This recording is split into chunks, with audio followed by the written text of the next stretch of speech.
we need to get a table. Whoops. I would like, welcome. I would like to call this meeting of the Robbinsdale Area Schools School Board to order. Today is Monday, November 3rd, 2025. It is 7 o'clock, and we are in the Education Service Center boardroom. And I would like to open by reading our land acknowledgement statement. We acknowledge Robbinsdale Area Schools is located on the homelands of the Dakota and Ojibwe people. We recognize the painful history of genocide and forced assimilation of the indigenous inhabitants of this land. We honor and respect the many indigenous peoples who live on and hold sacred these lands, and we stand with members of these nations to fight injustice in all of its forms.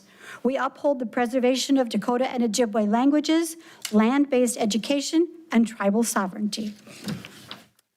And now it is time to call the roll. Thank you.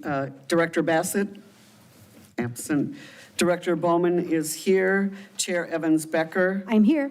Director Hillenbrand. Here. Director Long. Here. Director Wuto. Here. And Dr. Stallo. Here.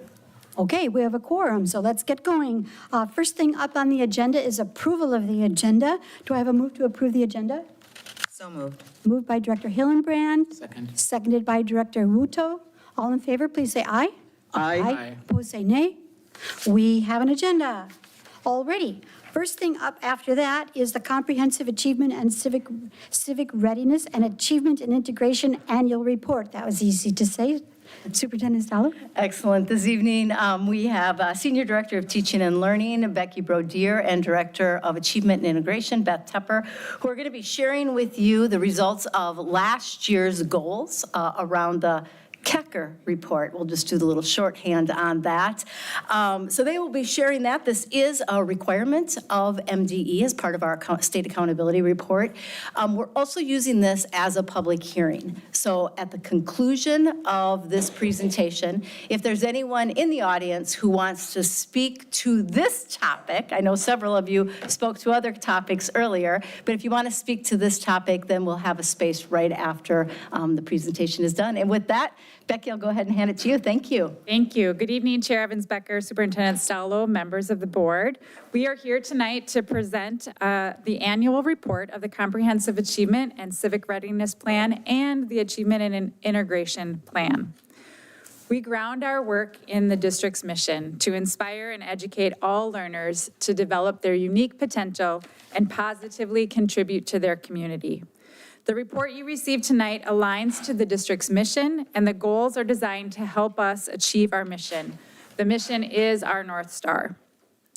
Tonight, we'll present to you an overview of the Robbinsdale Area Schools System of Continuous Improvement, the Comprehensive Achievement and Civic Readiness, or CACR report, Achievement and Integration, or ANI report, and Strategic Plan in Action, showing some of the ways that Ardale responds to the data. To ensure we honor the district's mission, we operate with a rigorous data-driven system of continuous improvement. In simple terms, we plan, do, study, act. We use our mission and state requirements like CACR and ANI to set our strategic plan. We implement specific strategies that align with the plan and strategic themes.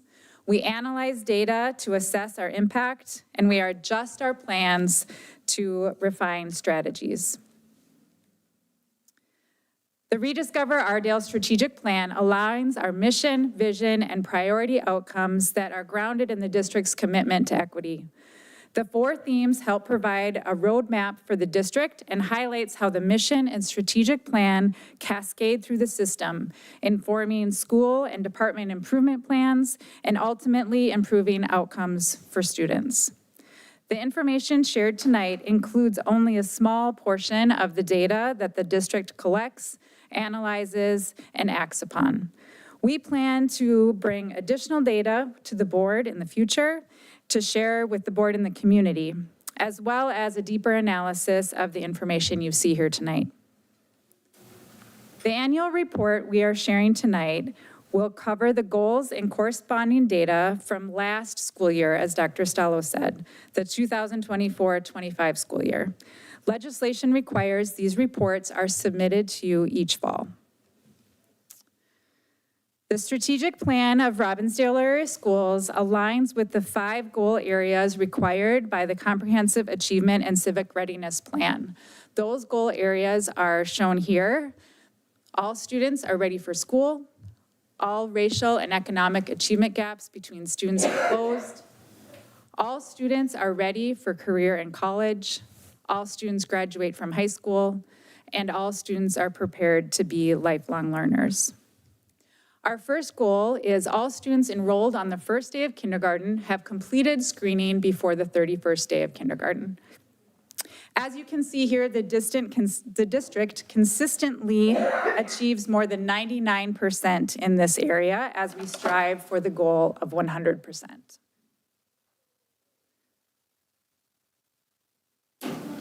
The next CACR goal area is achievement gap closure. This is specific to data around the reading MCAs for students in grades 3 through 8 and grades 10. The goal is to decrease the difference between students of color and white students in regards to percent who score at proficiency levels by 10 percentage points by 2025. What you see on the slide here in the blue line is the achievement of white students. The red line is the students of color. As you can see, the achievement gap is persistent and in fact actually widened slightly in 2025.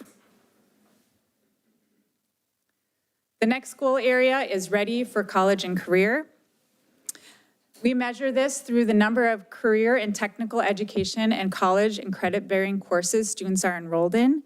Our goal was to increase by 10 percentage points from 2023-24 to 24-25. The uniqueness about this goal is we measure both those courses that are taken by students in our schools, but also within post-secondary enrollment options, where students are taking courses at local colleges and universities. And while you can see here that we didn't quite meet our goal of 10% when you combine those two together, we do believe that this is a celebration for the district, as there was a significant increase in the number of courses that students were accessing right here in Ardale. The next goal is all students graduate. This is a 10-year goal where we are striving to reach 90% by the year 2030. There was a dip in 2024, and one of the reasons for that may be the increase in the number of students new to our country who are enrolled in Robbinsdale schools. Those students simply aren't able to finish in 4 years. But this is an example of some future data we'd like to come back with to dive a little bit deeper and potentially look at that 7-year grad rate, which we also measure, which shows how students who need additional support are able to persist in our system and earn a diploma even beyond that 4-year grad rate. The last CACR goal is around lifelong learning. This is a new goal for us. In 24-25, it was an implementation year, a planning year. This was our project planning where we purchased Zello software. And this goal says that 100% of students in grades 6 through 12 will engage in project-based learning, goal setting, career exploration, or reflective practice that supports the development of lifelong learning skills. And we will use the software Zello to achieve that goal. So implementation data will be measured this school year in 25-26. So I'm going to turn it over to Beth Tepper now to talk about achievement and integration.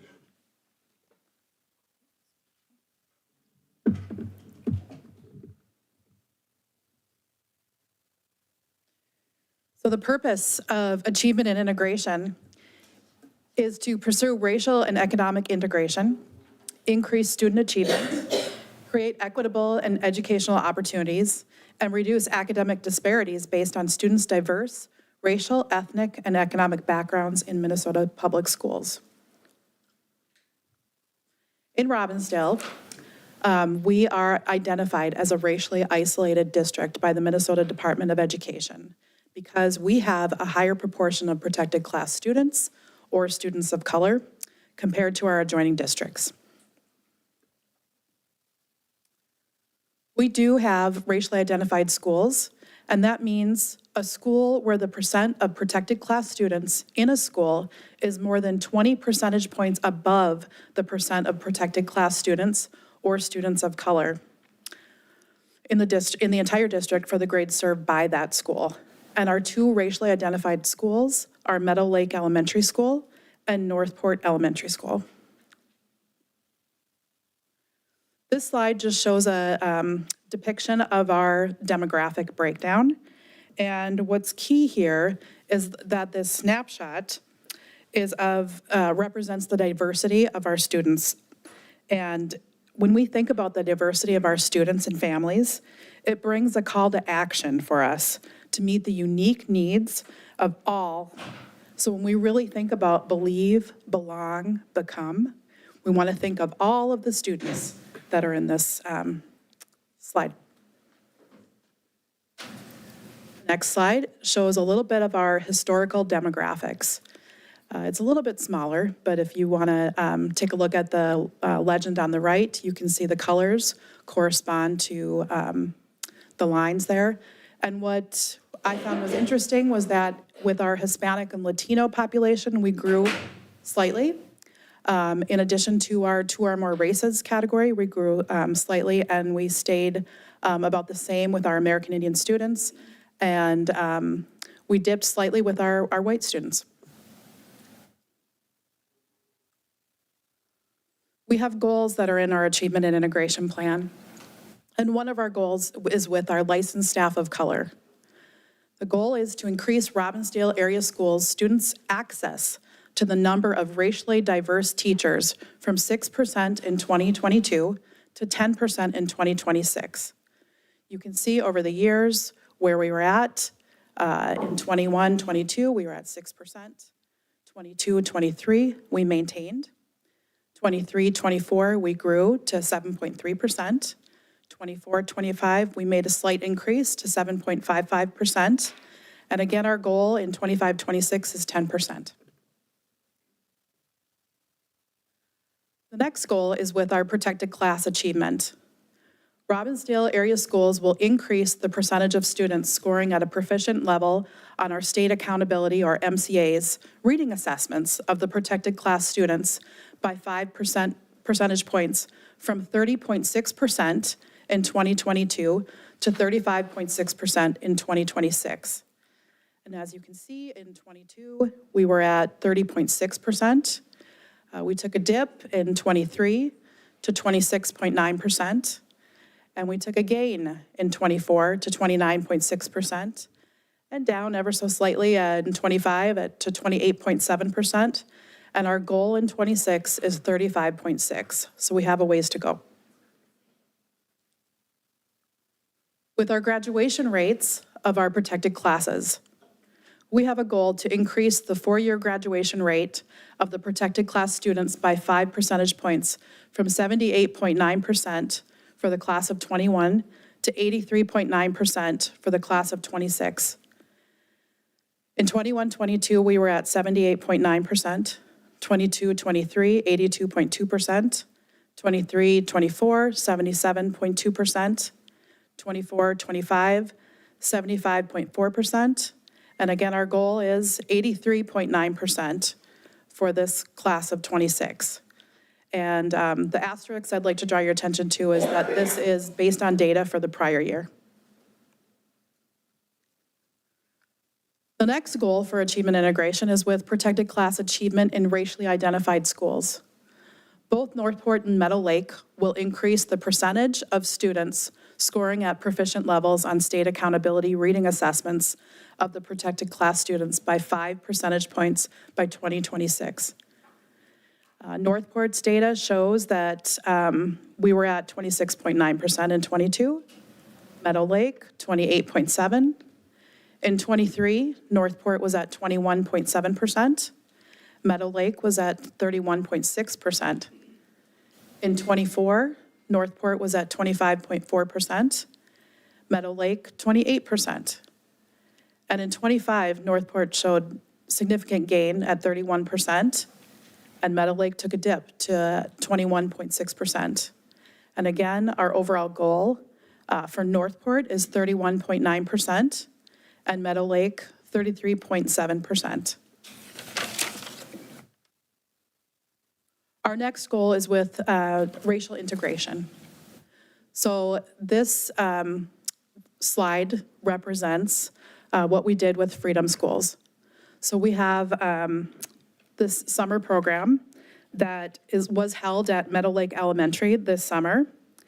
And what's great to point out, there were some gains here, and one was with the number of applicants that were received. You'll see the number of student participants went down, but that was due to funding, and we had to reduce the spots for students with Freedom Schools. But we did increase the number of schools, of students that participated from 11 to 14. And the percent of students participating from our racially identified schools was also a significant increase from 20% to 31%. And on the other hand, our magnet participation was at 67%, and that went down to 52%. Understandable that we targeted spots for Northport and Meadow Lake students. What's also key to think about here is that Freedom Schools is really a space where our students have culturally affirming an environment, learning environment, and our students also had access to equitable and high-quality instruction. And Mr. Tony Patterson led our work through Freedom Schools this summer, so.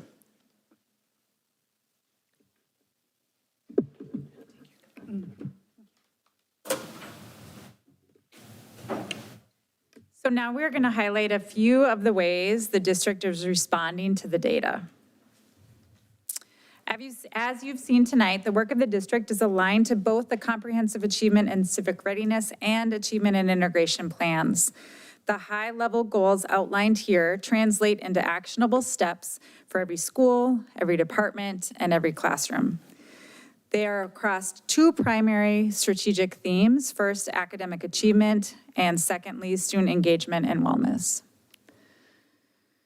So this list is not meant to be all-encompassing, but rather highlight a few of the programs that exist in our schools to help us improve student outcomes. As you know, the READ Act guides the district's literacy focus with professional development and curriculum implementation. The district has a continued emphasis on culturally and linguistically responsive teaching. You heard just a little about Zello and the college and career readiness software exposure in grades 6 through 12. We have math and reading interventions across the system and avid reading strategies at our secondary schools.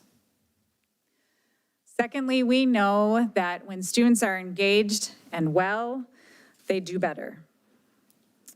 We have BAR at our high schools and one of our elementary schools, that's building assets, reducing risks.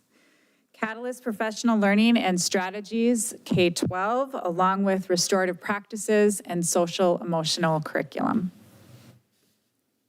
So in summary, the continuous improvement cycle is our process. The mission is our purpose, and our strategic plan is our blueprint. Together, the elements shared tonight provide the accountability framework to ensure we fulfill the district's mission. Our next steps are to write new goals to submit to the Department of Education and come back to the board and the community with additional data as requested. So Beth and I are available for questions and comments, if you have them. So first up, any board questions or comments? Dr. Hillenbrand? So one of my, I don't know if it's questions, maybe more of a comment, but one of the potential outcomes, I guess, of any school closures, which will inevitably result in probably staff reductions, is that many of our staff of color would be probably newer to the district, and with the goal of trying to increase our staff of color, I'm just curious if there are any thoughts on how that's going to impact that goal, and if there are any ways to mitigate that. I don't know that there are, and that's okay if there aren't, but just planting that seed to think about that, because it's a great goal, and I think it's really important, but I can see how that could be significantly impacted.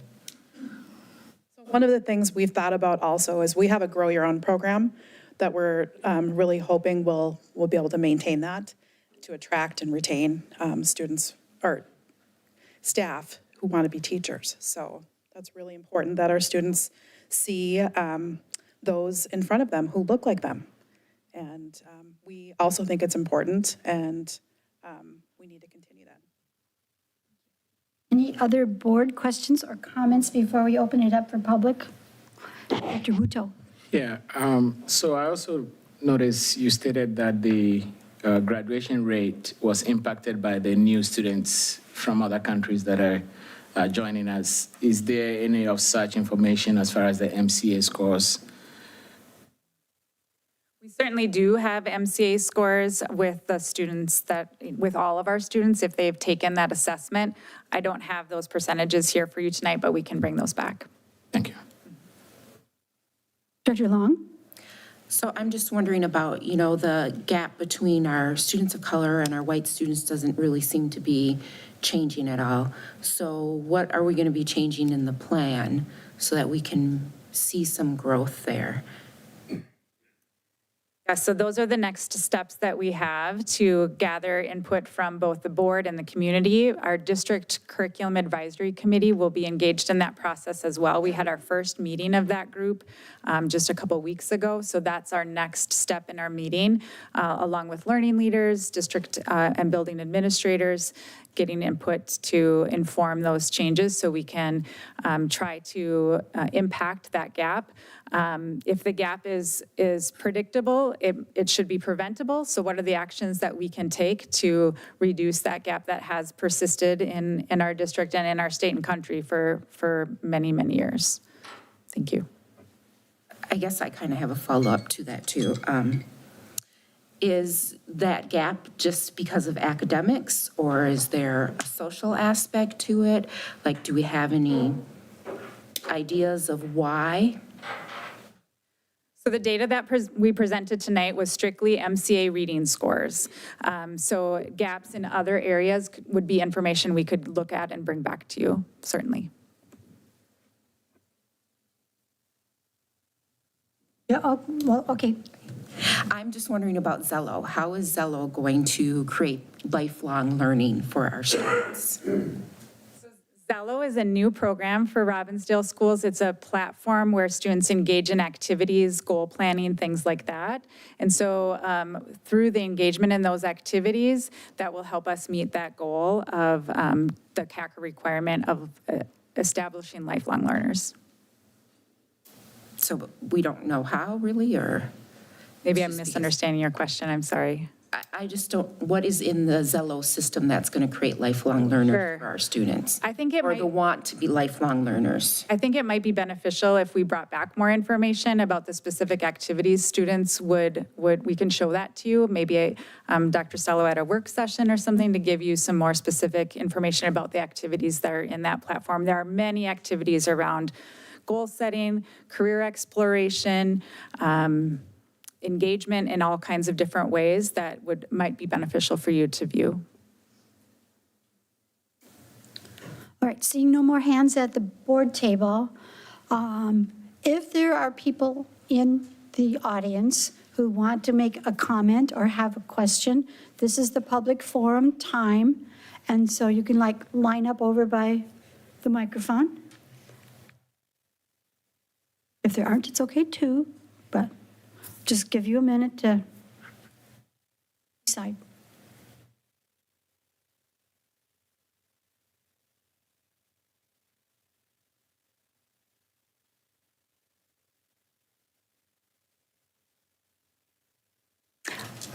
I don't think I've got any of you interested in that. All right then, I'm going to close out the public forum part then, if that works for you. Thank you very much. We look forward to hearing from you again.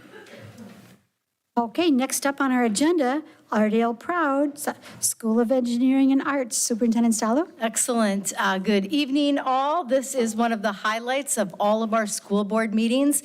Each month, we invite principals of all of our schools to volunteer to come forward and share some of the great work that they are doing. So this evening, Dr. Principal Hansen and her team of both staff and amazing students will be sharing a little bit of how C integrates learning with nature-based experiences. So with that, I'll hand it over to you. Thank you. Thank you. Good evening, Chair Evans-Becker, members of the school board, and Superintendent Stallo. Thank you for the opportunity for us to be here this evening. My name is Heather Hansen, and I'm the proud principal of the School of Engineering and Arts.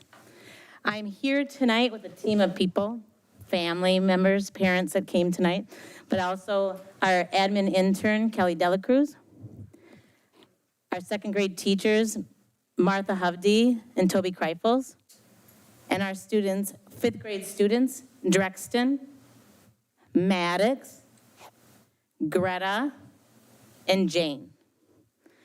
Together, we're excited to share how outdoor learning is being integrated into teaching and learning at sea, and how it connects with the Robbinsdale Area Schools strategic plan and our commitment to engaging students in their learning.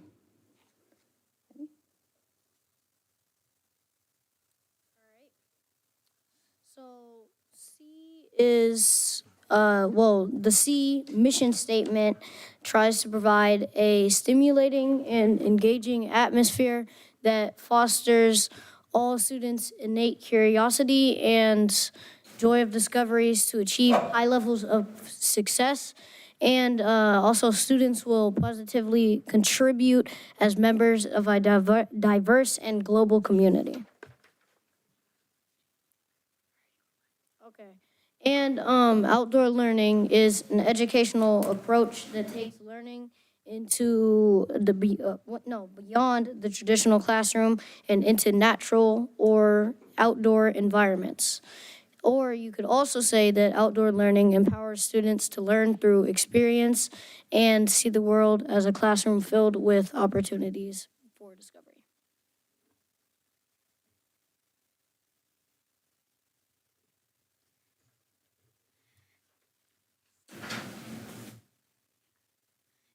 The district plan has 4 parts: the academic achievement, student engagement, collaboration and partnership, and staff investment and impact. Outdoor learning academically honors diverse learning styles and backgrounds.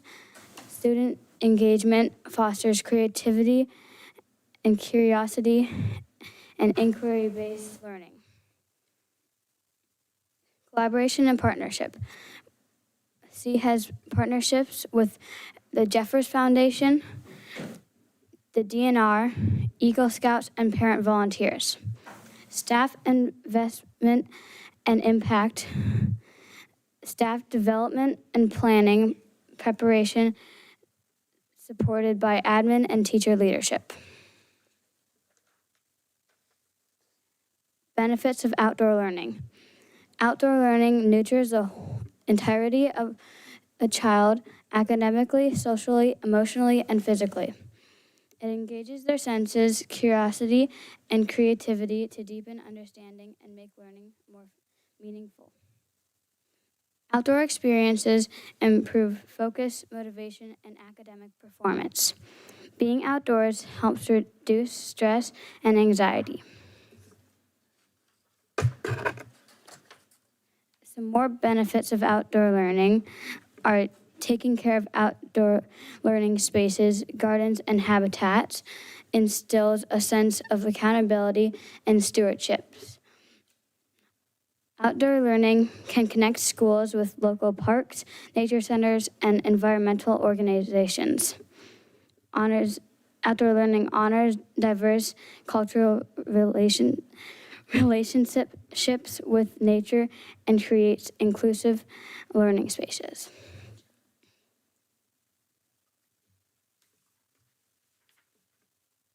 Our outdoor learning spaces, we have 10 outdoor learning spaces.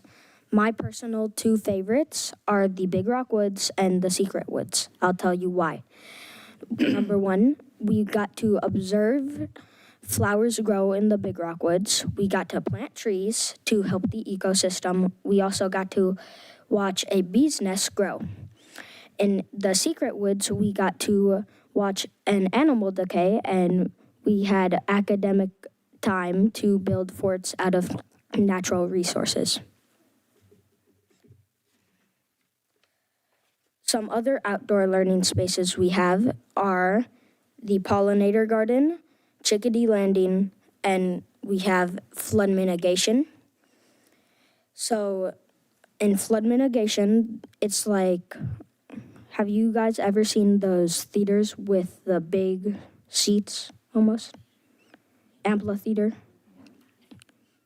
It's stone amphitheater statues or seating areas. In Chickadee Landing, we get to watch birds feed because there is bird houses and bird feeders. In Pollinator Garden, we get to watch the ecosystem evolve around it.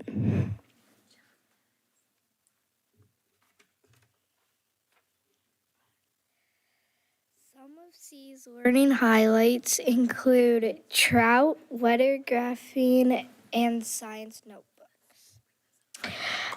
In 5th grade, C students get to raise trout and then release them back into the wilderness at the end of the year. In 4th and 5th, students make graphs to track the weather throughout the school year. Almost all grades have science notebooks where they write down their questions and observations while doing outdoor learning. More learning highlights include gardening, poetry, and chickens. At C, we do a lot of gardening, such as planting carrots, flowers, and trees. In upper elementary, we wrote poems based on nature and hung them up in the front woods. At C, we own chickens that we take care of and observe.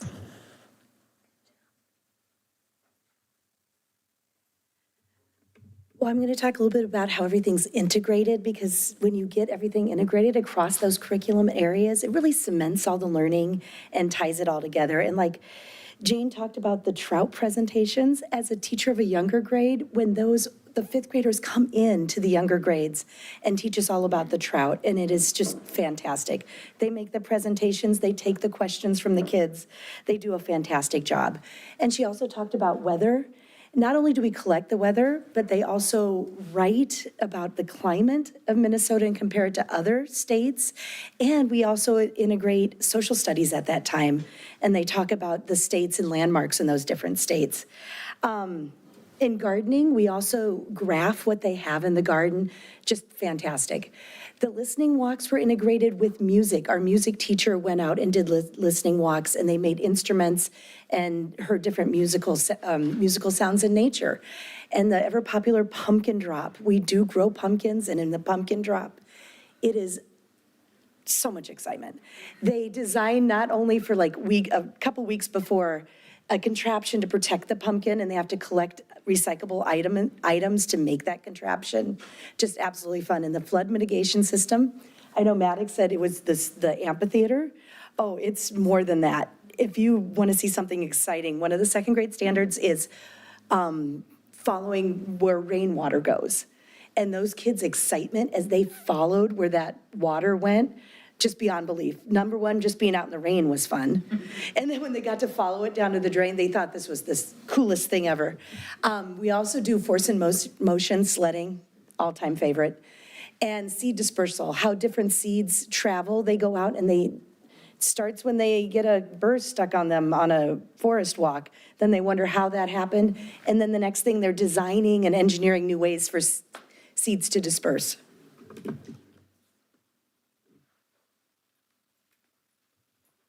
All right, for our outdoor learning, we have a lot of collaborations and partnerships. We work closely with the DNR. We have part of our grounds is designated as a school forest by the DNR.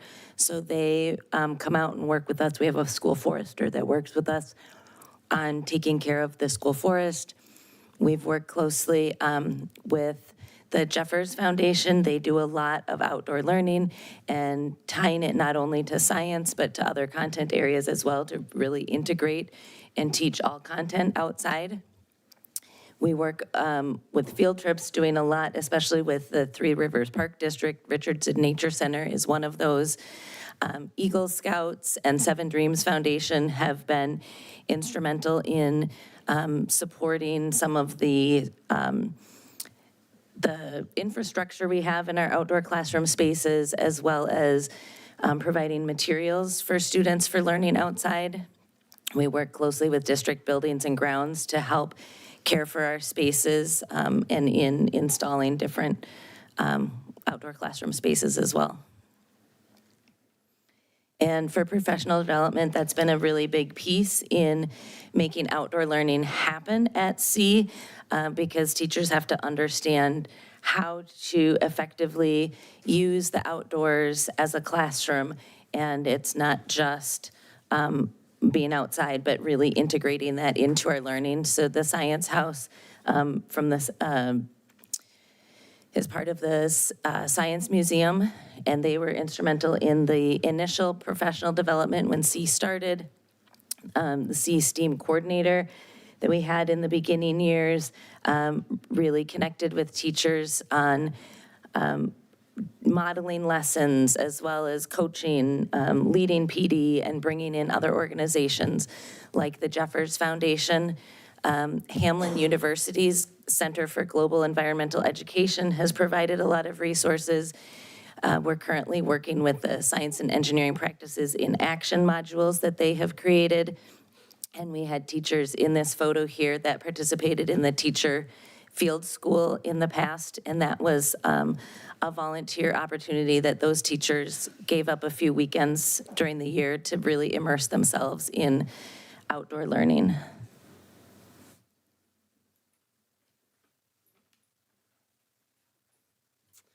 All right, and then we come to our community support. So we've talked a lot about our partnerships, but we really, really work closely with our community. They really help to support and sustain our outdoor learning and our spaces. It's essential that we work together and we're working collaboratively, not only to launch new outdoor initiatives, but also how do we maintain everything that we've started to develop? And so we have to maintain it so it'll develop and grow over time. We talked about different examples of our outdoor learning spaces, so I won't go over those. But the support from our community, such as our PTA, our parent volunteers, our generous donations, and our grants really play a vital role in how we nurture our outdoor learning and our initiatives getting those started. So these partnerships really allow our students to have the most authentic learning outdoor experience that we want them to have.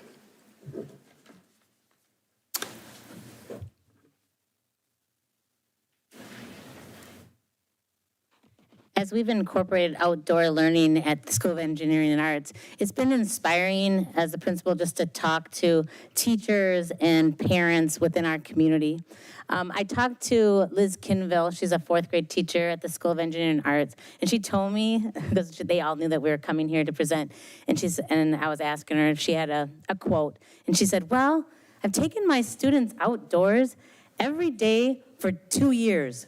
I go, oh, that's a good one. So she's really, the teachers there at C are committed to providing opportunities for our students to be able to use the outdoors as the largest classroom that we have. And her quote is, outdoor learning has transformed my teaching by intentionally planning integrated lessons to use in the outdoor classroom. I've helped my students develop academically, grow their curiosity, improve self-regulation skills, and connect with nature. And our parents, do a lot of volunteering and are active in our community as well. And I connected with Katie Cervenka, just asking her what her thoughts were on outdoor learning spaces. And she lives in the neighborhood, so she just said that it's a meaningful way for students to connect with nature and develop that lifelong love and care for our planet.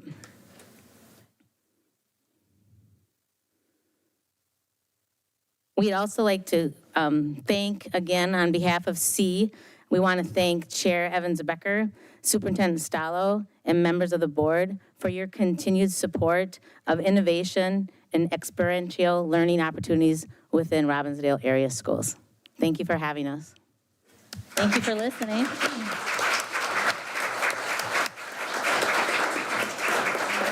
Wow, thank you, everybody. Great presentation. Director Long has a question, but I have a quick question for one of the students. How many chickens do you have, and what do they do all winter?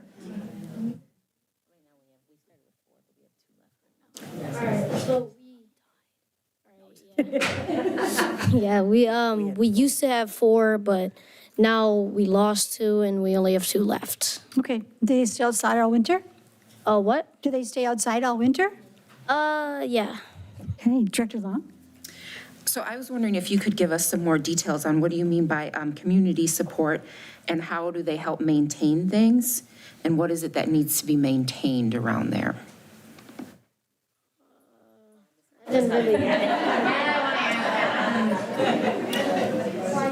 We have the school forest. One of the kids mentioned planting trees.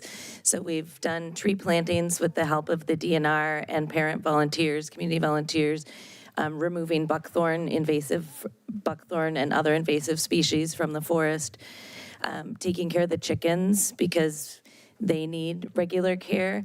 So we have signups where our community members love to come take care of the chickens on days that we're not at school. We've had volunteers come in and help with weeding or planting projects, depending on, if they're bigger projects, like when the kindergartners plant tulips, we usually have some volunteers come in and help support that as well. Thank you. Director Hillenbrand?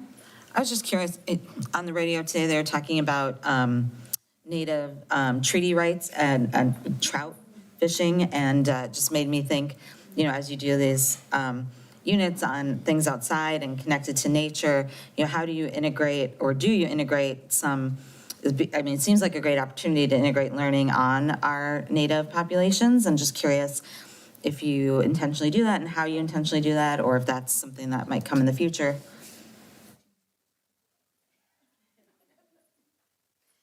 That is something that, as we've had more training on it, that is something teachers are becoming more aware of and working to integrate more, and recognizing that that is, like you said, a good opportunity to connect that. So that's one of the areas that we're working on growing in, just kind of getting started on those pieces. Thank you. Director Bowman, did I see your hand? Yes. I don't have a question as much as, well, I do have one question. I'm curious about what the current buckthorn abatement plans are being used by the state. Any updates on those? No? Okay. It's a big issue. The other thing, pardon? We like to have goats. Goats? You're right. So we have chickens, but our next task was to be goats, but we just didn't know yet. I've just seen so many theories on buckthorn abatement that I thought, gosh, did you guys come up with something new? And I also found it fascinating that you guys talked about your fascination with the flow of water, because this is the only group that I've ever heard that from in my life outside of being mayor in my city, when flow of water, stormwater was a really important aspect of engineering in a city. So I would imagine somebody in this group is looking forward to great jobs in city government in their future. And thank you for the presentation, it was really good. And I have to say that the city of Golden Valley is a really strong partner. We want to thank the city of Golden Valley as well, because that area it's a flooding area right around the School of Engineering and Arts. So it was a big undertaking, and whenever you're in a school and they talk about construction and you're the administrator there, you're like, construction. But they came out and they really explained a lot of what it was about, what they were going to do. We got to see a lot of the equipment, things that went into it. And so we have we've learned a lot from them and can incorporate that into lessons. So shout out to the city of Golden Valley. Shout out to our families that showed up tonight. Thank you. Director Wuto. Yeah, I wanted to thank you guys for that great presentation. Even just listening to it tells me why there has been such a pull to your school. And I think as a district, I can see that there is a need for this district-wide if we can make it work. I feel like your students are engaged, and that certainly will engage parents, right? So as the PTAs talk about how engaged they are, I think that if all students in the district get engaged as you all are, I think parents will get engaged as well. So thank you for that. Thank you. Okay, Superintendent Stella? Yeah, I just want to thank you all also. The joy of discovery. I love that. That is really, again, something that I want for every single student in our district. I also just want to firsthand say, outdoor learning is really real at sea, and it doesn't matter the weather, because Chair Evans-Becker and I, last Friday, were outside with all of the students and staff and families in pouring rain. In the rain. During the pumpkin drop, which was fantastic. So thank you very much. Thanks for being here and for everything that you do. And if we could get a quick photo, that'd be fantastic. It's just bad clothing choices.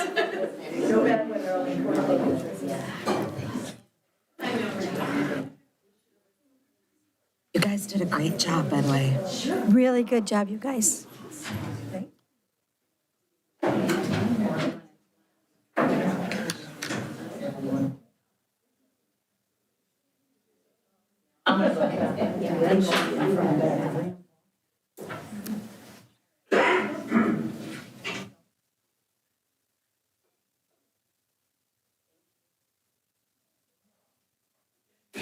Good job, you guys. Thank you.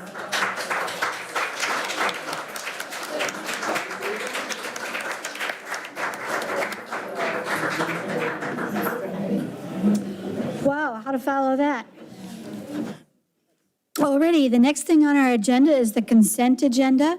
Items on the consent agenda are routine in nature, are enacted with a single motion without discussion. If there's a particular item on the agenda, that consent agenda that a board member wants removed, we will vote on that separately. Do I have a move to approve the items on the consent agenda today? Are administrative, our meeting minutes and our draft of minutes, the bi-monthly disbursements, and the licensed staff personnel report and the non-licensed staff personnel report. Is there a move to approve the consent agenda? So moved. Moved by Director Hillenbrand. Second. Seconded by Director Wuto. This involves money, so we are going to need to have a roll call vote for the consent agenda.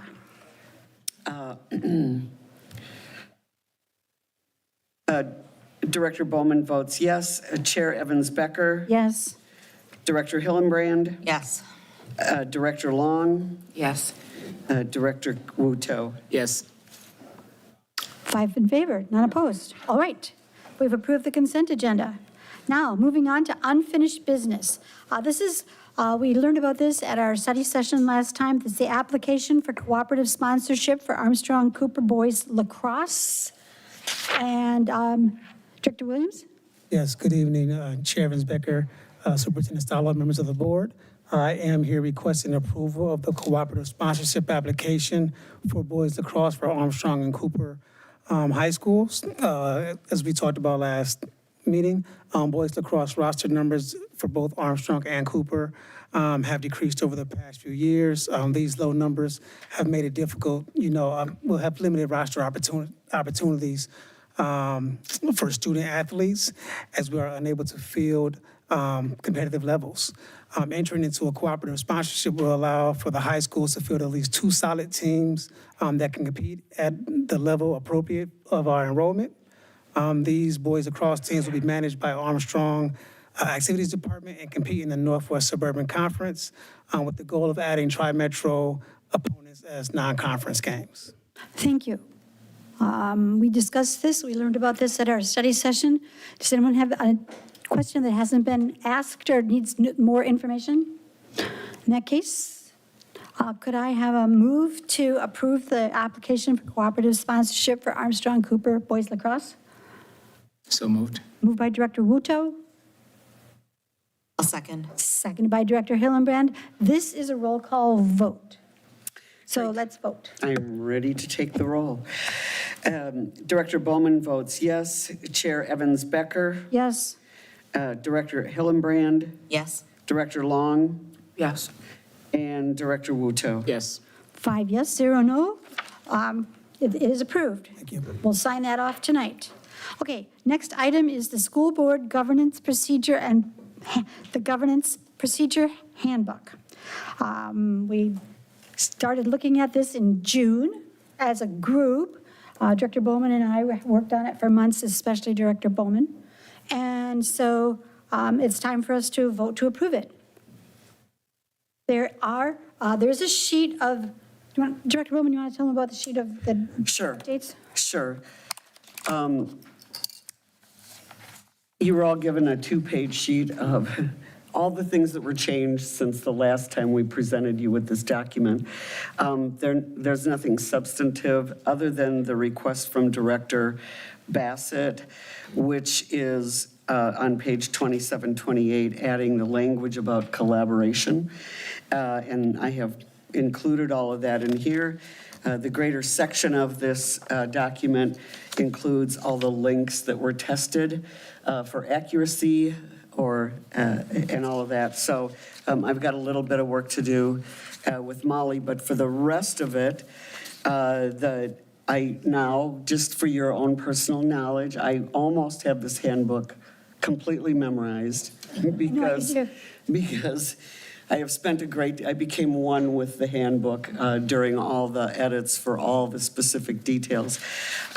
I will remind the board that it is a living, breathing document. Our plan is to bring this back to the board every year for review and approval, whatever that process is, updates. I believe that the policy committee is going to somewhat take ownership of the policy handbook from a perspective of collecting what needs to be changed or what updates need to happen. So all in all, this is, for me, it's been 3 years on this board, and when we first came on the board 3 years ago, we had very little in the way of orientation, and with the help of our professional Minnesota School Board Association, they, after many years, decided it would be a really good idea to build a workbook for all of us, and so they did. So we've got the MSBA information in there, and then we've customized it for the district. And the hope is that it makes it easy for everyone to learn about the role of school board members, the governance that is required out of us and what we need to do. So I think it is a huge step forward for adding really positive structure around the business of the board. So I hope that we get it approved this. So are you moving to approve this? I will move approval. I'll second it. Wait a minute. Let me say the School Board Governance and Procedure Handbook. Let's be official. Okay, it's been moved and seconded that we approve the school board governance and procedure handbook. And this is a voice vote. I have a question. Director Long. Yeah, so I'm wondering, in the one column, we have things that there's nothing in this link, nothing in this space, so all those things have Those will be been, fixed. so they have not been fixed yet. As at this point, not, except today as I was going through the webpage, I found our leadership chart. So I'm still finding things. So we will have all of that done probably within the next, I don't know, it's up to Molly's schedule, ASAP. So how will we know when We'll report back. We'll report back. And also, we are not printing this document. We are leaving this as an electronic format because it's linked to the statutory stuff and all the other detailed information from the Minnesota School Board Association. So this will be an electronic document. And yeah, we'll just update you as soon as they're done. Okay, so if we don't get a report back, then that just means it hasn't been fixed yet? Correct. Okay, and is there any time limit on that? I would hope within 2 weeks. I just want it off my desk. I don't know about Molly and the rest of you. So possibly the next meeting, we could be getting an update on that? And following ones, depending on how many updates you need to get. Okay, any other questions? Let's vote. This is a voice vote. We are voting to approve the school board governance and procedure handbook. All in favor, please say aye. Aye. Opposed, say no. We have a handbook. Thank you, Director Bowman, for all of your work. I mean, we worked a lot together, but you really worked between all of our meetings. Thank you. Thank You're you. welcome. And the Minnesota School Board Association, I sat in on an afternoon training when they first published this. So I've been immersed in it since the day it was published. Well, we've got our own now. Okay, Yay. we're moving on to new business. The annual comprehensive financial report. And this is CFO Hoheisel. Thank you, Chair Evans-Becker, Superintendent Stallo, school board members. I am actually going to hand this over to Brad Faltasek and Tyler C. They are with Abdo Solutions. When we talk about the annual comprehensive financial report in layman's terms, that's the audit plus. So we are looking at getting close to wrapping up fiscal year 25. I think we're probably the last entity in the district that's still working in the last school year, but here we are. And so I'm going to hand it over to those gentlemen to give you the status of where the school is at. Thank you. I'm Brad Faltasek. This is Tyler C. First, I just want to say this is my favorite board meeting to come to because this is our second year doing it. Last year we had a skit from one of some students, and this year you brought other students in. I think it's tremendous. I don't see other school districts doing it, and it's really fun to see. So I just want to say that. So now getting into the audit report. So what we're going to go through tonight is the, I'll inform you of our auditor's opinion and our responsibility, the general fund results, other governmental fund results, and key performance indicators. You may be wondering, you don't have the actual audit report in the packet. It's still, we're working on finalizing it. There's a couple reasons we're working on finalizing it. You have a single audit, which is an audit of your federal expenditures every year, if you spend over $750,000. The Office of Management and Budget at the federal level are going to issue a 2025 compliance supplement, which is an update on the things that they want us to test as part of that audit. They issued a draft. They were working on it. The federal government is in a shutdown right now, so they're not working on it right now. So we're kind of waiting for that to be released for us to finalize that single audit portion, as well as there's some other minor things in the financial statements we're wrapping up as well. So as far as the presentation here, it just gives you a high-level summary of the results for the year. So nothing significant is going to change in these results, though we didn't want to issue that audit report yet until those things are finalized. But you're not going to see a lot different in there compared to what you're seeing tonight. Then our audited results. So auditor's opinion, we are issuing an unmodified, or we will be issuing an unmodified or clean opinion on our financials. So that's saying what we believe what's reported in the financial statements is materially accurate and in accordance with generally accepted accounting principles. To arrive at that opinion, we'll look at some of the higher risk areas, the high dollar areas within the district, state revenues, federal revenues coming in, make sure those are all deposited in your school coffers, and your expenditures, will audit those as well, make sure they're spent on the appropriate things. Part of that, we do issue, the state auditor's office requires us to issue a Minnesota legal compliance letter, which they require us to look through a series of checklists related to different state statutes that you have to follow as part of being a public entity within the state. So we'll look at those statutes, and if there's any non-compliance, we'll issue or report those in the Minnesota legal compliance letter. And we are reporting 2 non-compliance in your report this year. Single audit reports currently don't have any an instance of non-compliance in the single audit, and those are the audits of the audit of the federal expenditures, where we audit more of a compliance, make sure you're using those using those dollars in accordance with federal guidelines. Any questions on any of that? Otherwise, the results will go. Tyler's going to go through the few findings we have in there, as well as the results. So.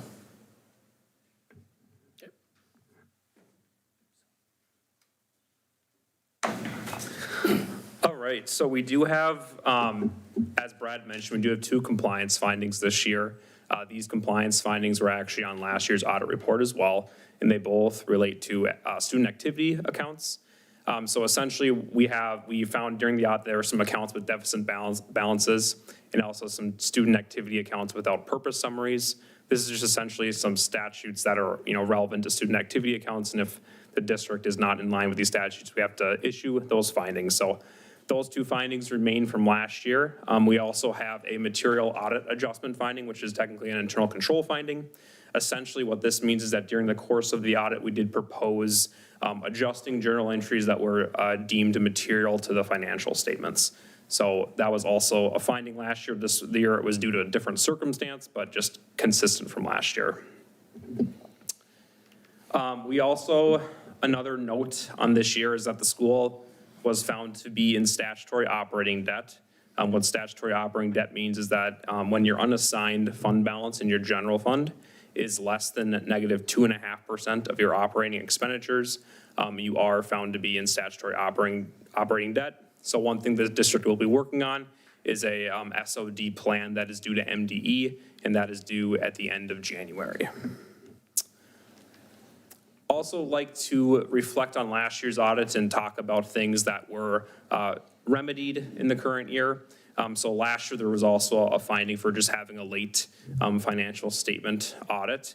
This year the audit will not be issued late. We will be in compliance with those deadlines. So first slide here after the audit results here is we just take a glimpse at the enrollment history of the district over the last 5 fiscal years. So just looking at your ADM or average daily membership over that time period. So here looking at fiscal year 25, your ADM was about 10,526, which was down slightly from fiscal year 24. Next slide here, we're going to be looking at your general fund balance. So here what we're looking at, the black line shows your total general fund expenditures from fiscal year 21 to fiscal year 25. And then your red line shows your total fund balance, and the yellow line shows your unassigned fund balance. So at the end of fiscal year 2025, you did have a total fund balance of about 2.5% of your expenditures. That's mostly made up of restricted fund balance. So, fund balance restricted for specific purposes. But your unassigned fund balance was at about negative 5%, which is why the school is technically in statutory operating debt. Next slide here, we're going to be looking at your general fund budget to actual results.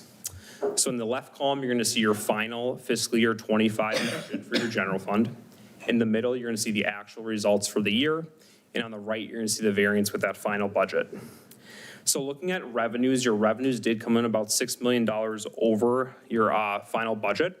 And that was mostly due to more revenue from federal sources than in that final budget. And then your expenditures were about $1.3 million over budget, which on a $214 million budget is very comparable, to that final budget. But your special education dollars is the main area where you did spend a little bit over the final budget. So all in all, after all the activity of the year, your general fund did decrease about $6.4 million. And that bottom line of $5.3 million, that's your total fund balance. So that's the amount that's about 2% of your total expenditures. Here we're taking a look at your general fund revenues per ADM. So this graph is showing fiscal year 25 and 24 for Robbinsdale. You're going to see comparison data throughout this presentation. And that comparison data is from 2024 because that is the most recent comparison data that we have available to us. So here you're seeing your region 11, which is this region of the state for school districts, as well as the statewide average for school districts. So what this graph is showing is that essentially Robbinsdale is, from a per ADM basis, is receiving, more total source revenue than statewide and region 11 averages.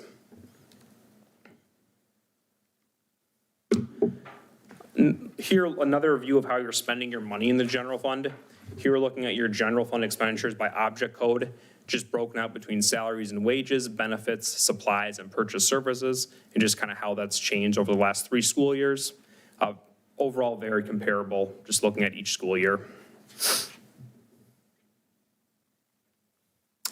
We're going to see a few graphs like this where we're looking at spending by the school district on a per ADM basis. Here we're just looking at your total general fund expenditures per ADM, and then we're kind of taking a percentile review of the rest of the state for school districts. So the black area is the 25th to 50th percentile, The yellow area is the 51st to 75th percentile, and then the green area is that statewide average. And again, for 2025, we don't actually have that comparison data, so we're sort of just projecting it out for the green line there.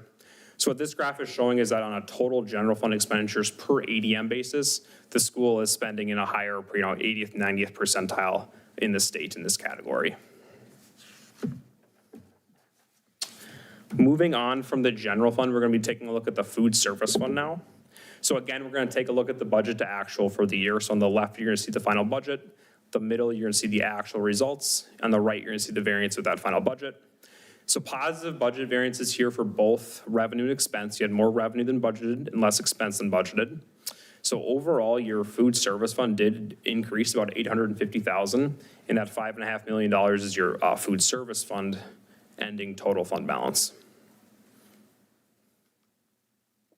And then again, another review, kind of percentile basis review of how you're spending your money. This time, food service fund per ADM, and just kind of how Robbinsdale compares there. So last year, you were at right about the statewide average for spending per ADM. And then this year, that took a little bit of a dip on a spending basis per ADM.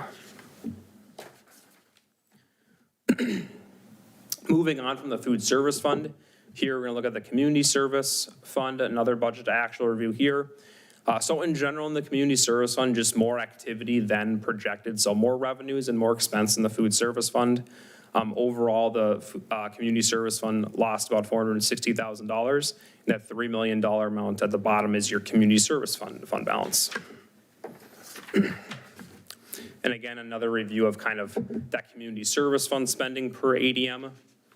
Kind of more of a consistent in line with the general fund where higher percentile in your spending per ADM. Just in general, plenty of activity in that community service fund. Now here we're just looking at your debt service fund. So this is just kind of showing your current debt outstanding on the left. And on the right here, we're just looking at your future debt service obligations, the next 10 years here, broken out between principal and interest. One thing to note is that the school did issue one more bond in this past school year, and that's that 2024 A bond.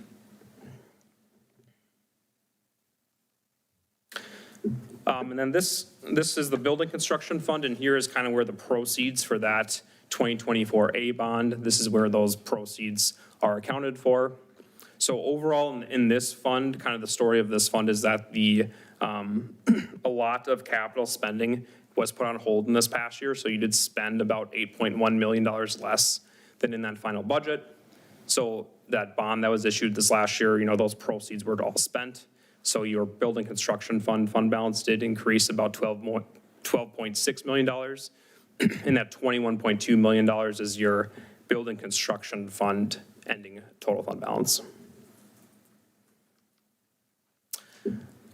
Some key performance indicators now. This one focuses on kind of your property tax levy and kind of some comparison data here. So here we're essentially looking at your property taxes in comparison with, again, with Region 11 and statewide averages. And we're looking at taxes per ADM and then taxes per home and then kind of taxes per home value.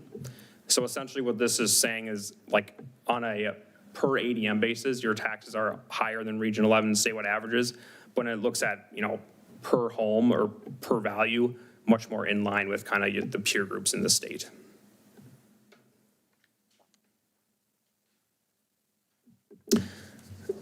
Touching on that general fund balance again. So here we're just kind of showing how that total fund balance and that unassigned fund balance compares to the state. The statewide as well as Region 11 averages. So the statewide average for total fund balance is about 30%. And for, Region 11 averages, it's like low 20s, about 22%. So of course, Robbinsdale is below, the comparison there for statewide and region averages. And then a couple more of these percentile review graphs here to end the presentation. So this is just your regular instruction costs per ADM and how that compares to the statewide average. So again, in a higher percentile for the regular instruction costs per ADM. And then this next graph, we are looking at the same format, but the special education cost per ADM and kind of how that's looking. So this past year, I know special education costs on a per ADM basis certainly rose this last year. And this district's on a higher percentile here as well. So that's what we have for our audit presentation, and we'll open it up for any questions. Board members, do you have any questions? Director Bowman? I'm just curious about, on the state averages for the fund balance. Let's see, where is it? How many, is that where districts are performing at that level of, we're seeing 35% to 20%?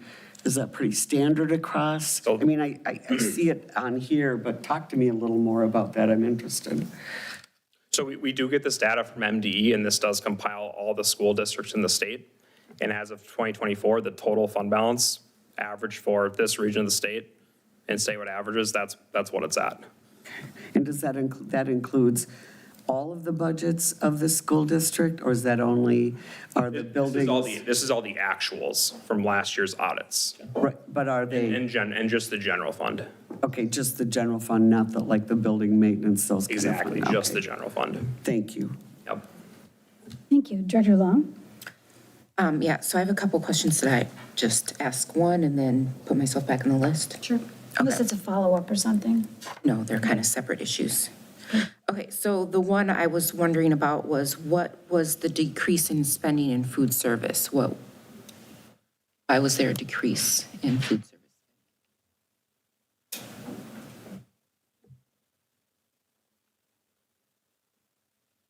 I don't know that there was a decrease in spending. It's a decrease based on the prorated share of the number of students that we have. If you're looking for further detail as to why, I don't believe the actual dollar amounts that we spent are less. I just think that I would have to go in and be able to review why there was such a swing where we were pretty much even a year ago and why now proportionately we appear to be spending less per student in costs. I will have to look at that. I'm not comfortable providing an answer now, but I will be happy to do that on the 17th. Thank you. Director Hillenbrand, and then Director Long, unless someone else. I just think, I'm concerned that the comparison to the statewide average, and I understand why you do that. It's hard, but it gives a false sense because districts have wide variety of, when you compare to, say, rural districts, maybe their transportation needs are a lot higher than ours, so ours might look different, but then their demographics are a lot different than ours, right? And so it gives like a false, skewed comparison, I guess. Thank you. It might be better or more helpful, because especially members of the public are looking at this, to maybe have comparison to maybe like size or even districts with similar demographics, because I think it's giving a skewed idea of our spending per student, when I think if we looked at districts with the same percentage of kids that qualify for title or who have English not as a first language or have are qualified for SPED services, I think that would change a lot where our ADM spending falls in comparison. Ours, I believe, looks high compared to average because of some of those higher needs that we have in our district compared to some maybe outstate districts. So I would caution people who are looking at that as you're looking at to say, wow, you're spending so much money per kid, but when you're comparing to the whole state, we have very specific different needs. So I would just say that maybe, and I don't know how easy or hard that is for you in the future, but it creates a false narrative, I think, when you look at that. So I just want to put that out. And something we can certainly do in our presentation is we could compare to specific districts. If you're interested in that, we could add some things like that. So. Yeah. Director Long, circling back. Yeah. Okay, so I have some follow-up questions, trying to understand some of the audit errors that you guys found. So so on page 98, so I'm looking kind of at the written report that you also provided to us. It talks about or page 3, I don't know which one. It said page 3 and also page 98, so I'm not. Either way.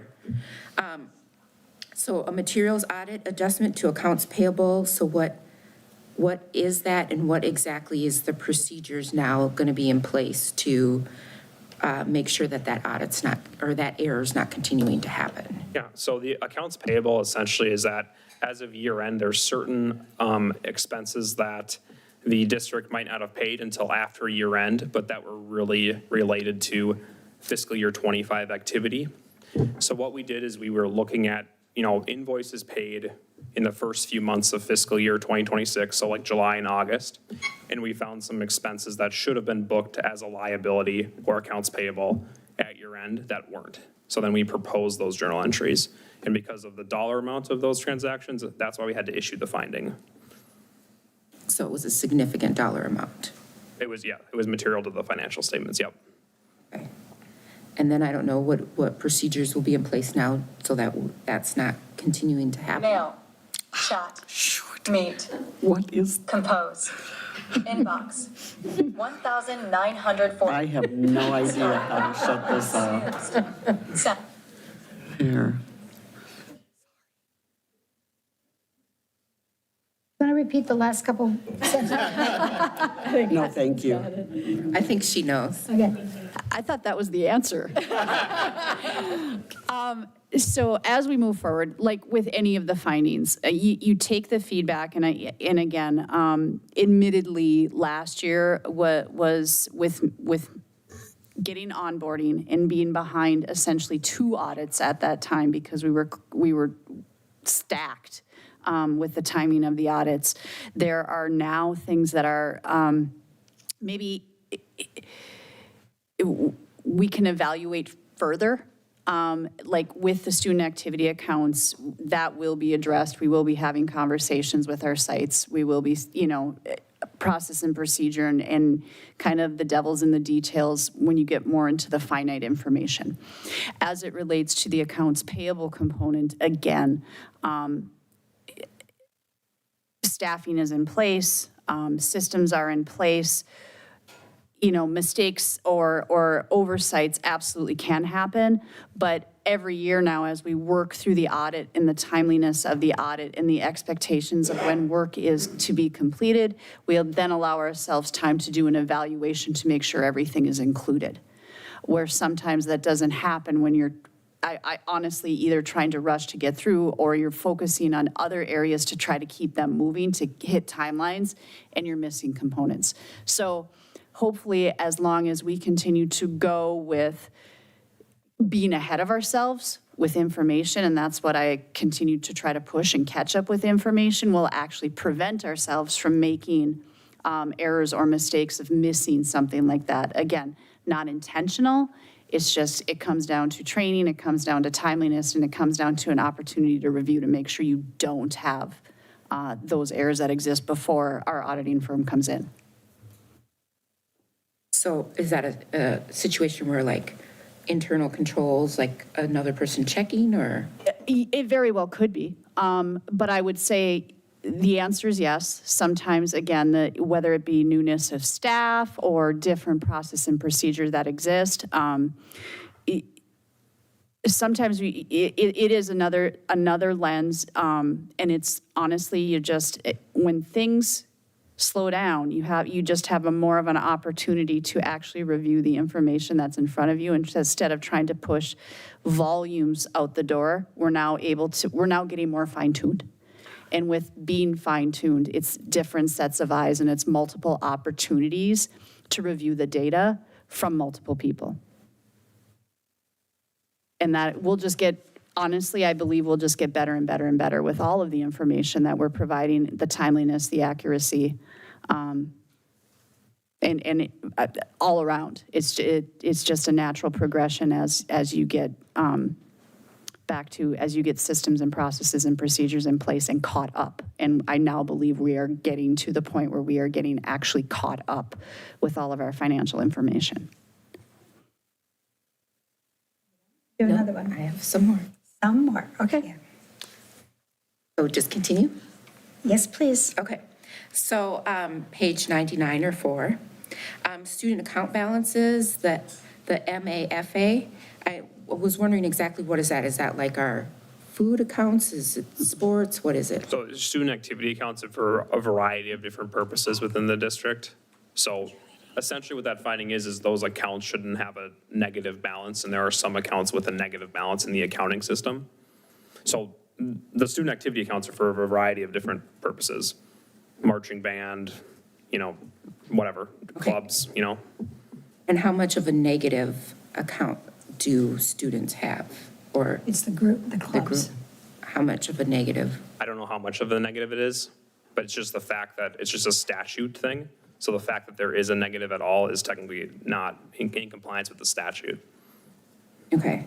And so you were kind of starting to answer that. So how are we solving that so that doesn't happen? We're solving that by, I'm sorry, I interrupted you. We're solving that by working with our sites directly. Again, now that we are starting to have caught up with our information, it's working with our high schools or our middle schools, or I believe those are the two that are, or a couple that are impacted, to be out in front of it. To, again, it's education, it's more detailed monitoring of what is happening and what's going on, and expecting resolve at the end of the year, where again, we're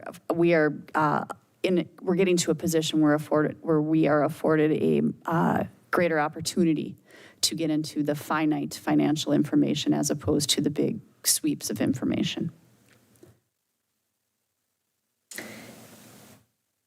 Okay, so I had 2 more. So what are the activity purpose summaries? You can explain that? Yep, so each student activity account should have a purpose summary that just says what the account is for and like what the appropriate use of the funds are for. So that's just more so a documentation thing. Okay, and so we're missing those in some of our student activity things. Okay. And those will be fixed then too. Okay. And then my last one is, have there been any reporting changes or legislation changes as far as the federal government is concerned since last year's audit to this year's audit? Well, so kind of Brad touched on this essentially, but like we're waiting on that compliance supplement for the federal compliance piece of the audit. So we had to do the audit so far based off of a draft of that compliance supplement. There weren't any substantial changes in kind of those requirements that I'm aware of, but we do have to wait until the final supplement to come out before we can, finalize our testing. And then could we get that information so we can be aware of what those changes are from the federal government? Like, do you want the compliance supplement? Yeah, I'd be interested in knowing. Sure, that's public. Okay. That was it, thank you. Thank you. Okay, so then the question is, where do we go from here? And I think where we go is, at our next meeting then, do we accept this or approve it? What do we do? Yes, the plan would be that at the November 17th meeting, you would adopt the audit. At that point, we would have the full financial statements available for you, and then that would put a period. At the end of the year, we would submit our information to the MDE, and we would move on to living in 25-26 and planning for 26-27. I would like to circle back before I turn it over to the gentleman, if they have an answer. I do want to, when I looked back quickly to Director Long's question about food service, and I said, well, I don't believe our spending has gone down. When you look at what was presented, it appears as though our spending went down. There's about $1 million swing, but I believe in speaking with Executive Director O'Hearn that there was some equipment purchases that had occurred that wouldn't be necessarily the day-to-day operations of us feeding the kids. It's how we spent the money. So yes, spending-wise, it went down, but I don't know that it's true that it went down as far as our daily meal service. But I will continue to research that. I just wanted to put clarification in the room before you moved on to your next subject. So I'll turn it over to you guys. Okay. Board members, are we good? All right. Anything else from you two? Oh, thanks for having us. All right, thank you very much. Thank you. Thanks for your work on that. All right, moving on. Let's see. Next thing up under new business is the resolution accepting donations. We have $20,929 in donations to accept. Is there a move to accept these donations? So moved. Moved by Director Wuto, seconded by Director Bowman. Let's take a roll call vote since it has to do with money. All right. I ran out of pages. I will wing it. This is for the Accepting donations. donations. Director Bowman votes yes. Chair Evans Becker? Yes. Director Hillenbrand? Yes. Director Long? Yes. Director Wuto? Yes. 5-0. Thank you, everyone, for all those donations. Coming up next, we have an action item. Due to the fact that graduation is going to be on a Friday and not a Monday, we can change our school board meeting in June from Tuesday back to Monday, but we have to do that with a motion. So is there a move to change from the Tuesday to back to Monday for our first meeting in June? I'll move approval. Moved by Director Bowman. Is there a second? Seconded by Director Hillenbrand. Seeing no hands up, all in favor of changing the school board meeting from Tuesday back to our typical Monday in June, please say aye. Aye. Opposed, say no. Okay, we're going to be meeting on the first Monday in June instead of the Tuesday. Now, this takes us to policy committee report. Director Wuto? Yeah. So the policy committee convened on October 27th to continue its work on reviewing and advancing policies. The committee remains committed to ensuring that policies are all updated. As part of this process, the cabinet is actively reviewing and providing input and engaging other relevant stakeholders as appropriate. We appreciate the work of all involved in this critical work, and we continue to provide updates as policies progress through the review and approval process. Before us are a few policies that change from AP to policy, and also the policy committee reviewed policy 599 that was part of an engagement from a constituent. And at this very moment, we are proposing that there will be no changes to the policy language and it should stay as is. Thank you. That's 509? 599. 599. Okay, so we have no second reads policies, so we're not voting on any policies tonight. However, we have several policies up for first read. 210, 211, 305, 515, and 709. Correct. Okay. Director Long? So I'm just wondering too, if we could pull the one where it talks about how to bring policy request procedures up and pull that to a work session to discuss that, just so that we all have a clear understanding of the steps there. I mean, it's not a policy, but it's just, I don't know, a procedure? Yeah, I think it's just a request to see if we can add that to our handbook once it's completed. But yes, we can bring that for further discussion. Okay, thank you. Is something else? Did you have your hand raised or? Okay. And, okay, because I think my brain just froze. So much your computer. Oh, my computer did not. Brain did, sorry. Okay. I guess I'll just. We're good? Yeah, I'll email it later then when my Okay. brain unfreezes, sorry. Okay, so then, we don't have any action tonight, but at our next meeting, we will be having the second reads on those policies, and we'll be voting on those, correct? Sounds good. Perfect, thank you.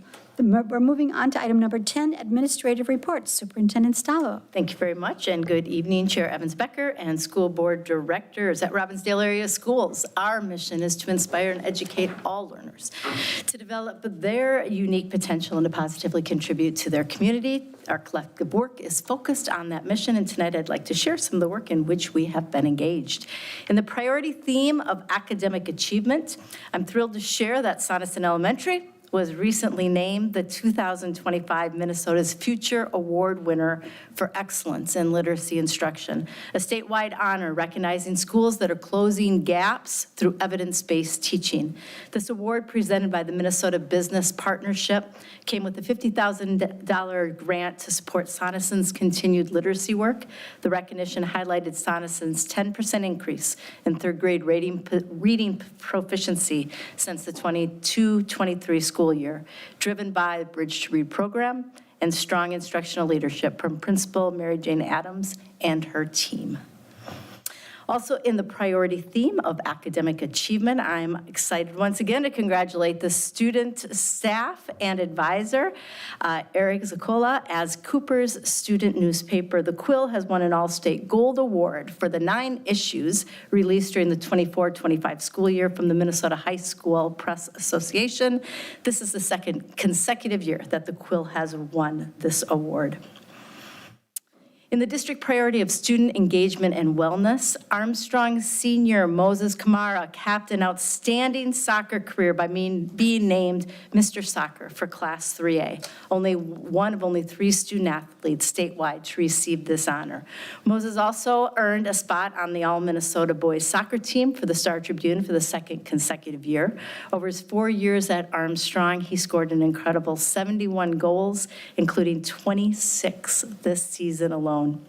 Beyond his athletic talent, Moses is known for his leadership and humility, always encouraging younger players to keep working hard. He also contributes to Armstrong's football team as a kicker and plans to continue his soccer career at the Division I level next year. In the district priority of collaboration and partnerships, on Wednesday, October 29th, Robbinsdale Area Schools was one of 3 metro school districts invited to present at the inaugural Tribal Nations Education Committee Professional Development event held in the Prairie Island Indian community. We were recognized for the meaningful and authentic relationships we've built with our American Indian families and partners. Our team led a panel discussion highlighting the power of collaboration, including the development of our American Indian Strategic Plan, the dashboard that helps guide our progress, and our Reimagine Our Dale initiative, which has benefited from strong American Indian representation. Board Chair Greet Evans Becker also reflected on our land acknowledgement resolution and the permanent display of tribal flags, which were created in collaboration with our APAC. In the priority theme of staff development and impact, I'm proud to share that Armstrong Activities Director Larry Tate has been named the 2025 Region 6 Activities Administrator of the Year by the Minnesota Interscholastic Activities Administrators Association. Larry has been part of the Robbinsdale family for 20 years and has served at Armstrong's AD for the past 6. He's known for his deep commitment to his students, his leadership, and the way he brings the community together around our activities and athletics. He often says that the most rewarding part of his work is seeing students grow through both success and challenge. And that ability to connect with students and families truly reflects who he is as a leader. We're thrilled that his peers across the state have recognized his dedication and wish him the best as he moves forward as a finalist for the statewide Class AA AD of the Year this spring. And also in the priority theme of staff investment and development, today was a powerful example of collaboration and professional growth happening across Robbinsdale area schools. Throughout the district, staff spent the day deepening their learning from Catalyst strategies focused on aligning instructional work to targeted literacy, training through wit and wisdom to specialized development for music staff and media educators, and much more. These opportunities are about strengthening practice, sharing expertise, and ensuring consistency in how we support our students. It's been energizing to see the level of engagement and excitement among staff. And we're not done yet. Tomorrow, that learning continues across the district. In the realm of strategic theme of community engagement, our Kindergarten Information Fair is coming up next Saturday, November 22nd at School Crystal. This event is one of the most important opportunities to connect with incoming families and grow our enrollment and show them the amazing things that are happening in our district. To promote the fair, we mailed postcards to all kindergarten eligible families in the district and to families within a 1-mile radius just outside our borders, inviting them to attend. The event showcases the exceptional learning experiences, supportive community, and comprehensive services Robbinsdale area schools offers every child. Families will meet school leaders and staff, enjoy fun activities, and gather valuable information. Our goal is to create a warm, welcoming experience that builds confidence and excitement as families prepare to join Ardale. Thank you very much. Great report, thank you. Alrighty, next up, item B, the Morris Leatherman Survey Data Presentation. Do you want to introduce this? Or Bob, you have it, you want me to?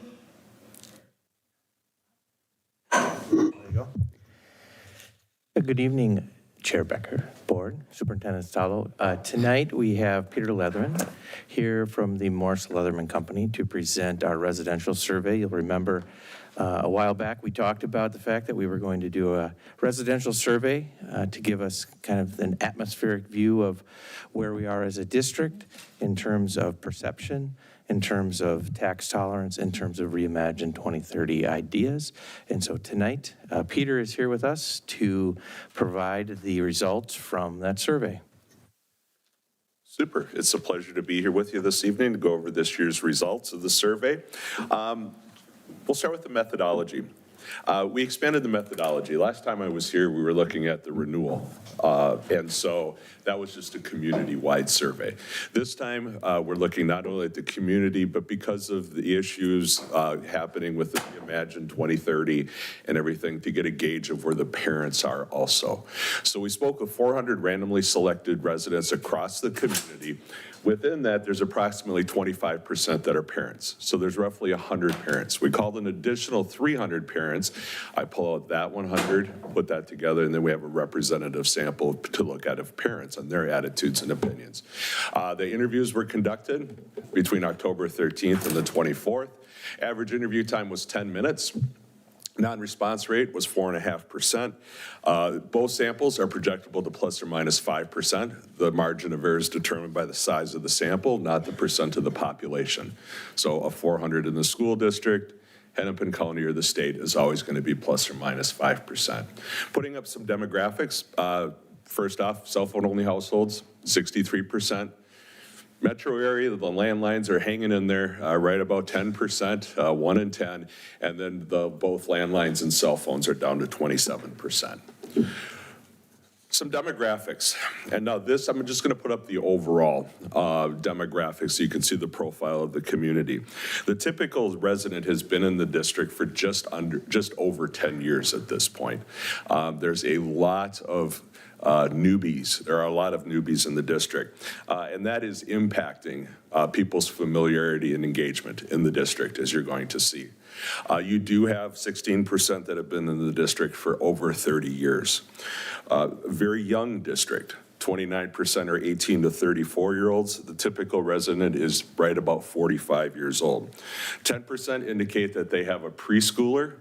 25% have a child attending the Robbinsdale area schools. So 3 out of 4 are empty nesters, and that doesn't imply an age. You have a large number of empty nesters that are 18 to 34-year-olds. They're classified as empty nesters, so it does not imply an age. But 1 in 4 are your key constituencies, and that also will show up in the familiarity and engagement of what's happening in the local community. We've seen a decline since the pandemic in 2020 of people engaging with local government. Continuing with demographics. Almost 1 in 3 are renters. The self-assessed home value comes in just under $400,000. 44% are college graduates. That includes postgraduates, doctorates, master's degrees. 20% are high school graduates or less. You can see the geographic distribution of the sample. Crystal at 23%, New Hope at 20%, Plymouth at 18%, Robbinsdale at 16%, Golden Valley at 5%, and the Brooklyn Center and Park at 5% and 4%. If we look at the ethnicity, 66% indicate that they are, or 65% indicate they're white, 18% African-American, Hispanic, Latino, 6%, 5% Asian Pacific Islander, 5% multiracial. Now, the demographics of the parent sample is much more diverse, and this also is a household count. So it's not the number of students that's going to impact the count. In looking at updated census information, this is reflective of the demographic makeup if we look at the plus or minus 5%. And then the financially stressed, right in line with what we're seeing in the second half of 2025, with just under 4 in 10. We go back to 2024, I was here, we talked about how financially stressed households were going to impact the potential levy renewal at that point in time. It was in the high 40s, so it continues to come down. It's not the issue with all the school districts on the ballot tomorrow that it is. You're going to see the issue, you have it in your district, that the school districts are going to be facing, and that's property taxes. So looking at the atmospherics, and obviously a lot has happened since 2024, and you're going to see some major changes. I don't think any of them are going to be unexpected. What do folks value most in the district? It's the teachers. Then the variety of programs and the broad curriculum, if you link those together, that actually is a statistical tie with teachers. The good academics at 10%, sports at 10%, combined excellent academics, you have the academic component at 14%. So you have a tie. Who's teaching and what they're teaching is what folks value in the school district. And this varies. Some districts, it's very focused on the staff. Some it's on the programs and curriculum. Others it's on the academic quality. Here in Robbinsdale, you have a two-way tie for what folks are valuing. Now, if we ask what they like most, we always follow up with what's the most serious issue. This surprised me, to be truthful. I thought that with everything that's happened and been discussed over the past year, there would be more of a focus with the deficit, the statutory operating debt. What leads the list is high taxes and poor spending. High taxes is in the range we're seeing it now. It's typically around 15%. If we combine the poor spending, the lack of funding, and the $20 million deficit, you have just over 1 in 4 people that are focused on that in the district. What other things come in? Declining quality, that's typically somewhere between 5 and 10%. You do not have the other issue that at levels that we see. The lack of discipline has become a major concern in the metro area. That typically is in the 10 to 15% range, and you can see that's half in the Robbinsdale area schools. Now, what do they think about the quality of education? In 2024, we saw what we saw everywhere, and that's a decline in the rating and overall on the quality of education. This is the result of the pandemic. Before the pandemic, the norm was about 90% favorable. We're now into the high 70s, and you are at this time at 75%, with 24% rating it only fair or poor. You also have the decline on the excellent rating that we see everywhere. You're right at the norm of what we see for the excellent rating. This is the macro post-pandemic concern now, 5 years out. We're no longer debating about in-person, masking, social distancing, any of those things. It's about the overall quality of education. If we ask folks to make a comparison to the quality to 4 years ago, very specific in the time frame. I don't want to do an apples to oranges comparison and ask them to think back to 2018. We have this time 29% of the overall community saying it's better, 12% saying it's worse. So it's about a 2.5 to 1 ratio of folks saying that though they might have a concern, they have a sense that things are moving in the right direction. In 2021, this was actually, we had more people saying it was worse than better. So there is a sense that there's momentum in the school district. There's more momentum seen by parents. 34% say better, 8% say worse. So the parents are a 4 to 1 ratio, indicating things are getting better to worse. Do they think the Robbinsdale Area School District is a high-quality district that its reputation is so good families seek to buy homes in the district and prefer it to other school districts? 51% of the community says yes. Parents, 65% say yes. This, I think, is something to think about moving forward, is more of a strategic look at communication and reaching out to the community to start focusing on the reputation. You're going to see we called out the district's reputation specifically because it was part of the vision plan that came out. And there is agreement amongst the community and parents overall about focusing on the district's reputation. How does the district do in meeting the learning needs of all, most, only some, or very few students? We have a decline. You were actually high in 2024. This has gone down post-pandemic. You're right at the norm we're seeing with about 40% saying the learning needs of all are being met. And all students is a stringent standard. If we look, then we have 40% saying most. We have 17% saying only some or very few. Now, we follow up with the most, only some or very few, and ask, is there a type of student whose learning needs are not being met? That's what's arrayed in the bottom right-hand corner of the chart. And it is the concern everywhere, okay? It's the struggling student, it's underachievers, it's the average student, it's special education. When I started doing this 30 years ago, gifted and talented was at the top of the list. And then everybody focused on gifted and talented, and then the average was at the top of the list for the next decade. Now we're in the area, and it's consistent over the last 10 years. This was the same before the pandemic as post-pandemic. It's just heightened because we have less people saying all student learning needs are being met right now. Some specific perceptions. First off, does the district spend taxpayers' money effectively and efficiently?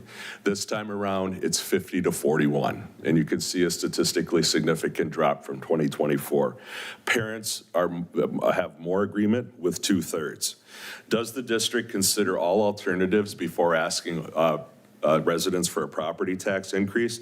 Well, part of this is impacted because you had a renewal. So that obviously is going to impact because you were just out. So it heightens people's focus on district operations. You have a 10-point drop. Is the school district a good value for the investment? This is a concern across the state also, and this is not so much driven by what's happened in this district. It's been driven by the growing concern across the state on property taxes, because what goes into the value proposition is not only the quality of the product, but the price people are paying. And so the community overall, you're right at the norm. Parents, they obviously see more value. They're the key constituents on this. Do they believe that the quality of schools increase the home values of residents? That's a statistically significant drop. This is driven also by taxes. And you do have a certain number of people at this point in time saying, I don't want my home values to go up anymore, because all that's doing is creating a higher property tax rate at this point in time. Do they trust the district to do what's right for the children?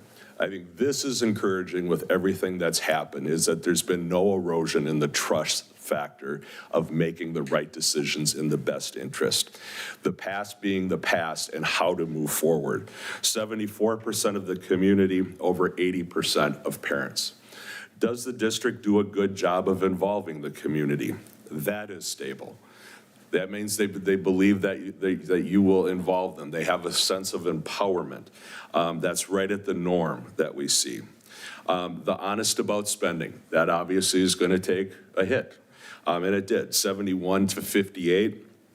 And then the schools are a good investment, and I would support a property tax increase to protect that investment.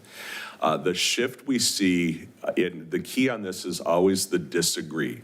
Because as the question is asked of the respondent, we don't talk about an operating levy, we don't talk about a bond referendum, we don't talk about $5 a month or $5 a year. It's simply they're against a property tax increase. That's the core no. And that has grown 11 points since 2024. You are right at the norm of every client I have on the ballot tomorrow. at a third in every district saying, I'm against any property tax increase. So that is something that is going to impact not only your future, but the future of many school districts. Parents, we always want the parent disagreement to be under 20%. You need 80% of parents to support any sort of operating levy. Where we see the highest rate of growth in the disagree is amongst parents, though, because they have the higher economic stress than non-parents. And so we do have a growing number of parents now across the state saying, it's not that I obviously don't support education, I can't simply afford it. And that's a key factor also in play. The governance and the administration, with everything that's happened, really no surprise. It's a divide in the community. The school board, 52-44, the superintendent and administration, 50-47.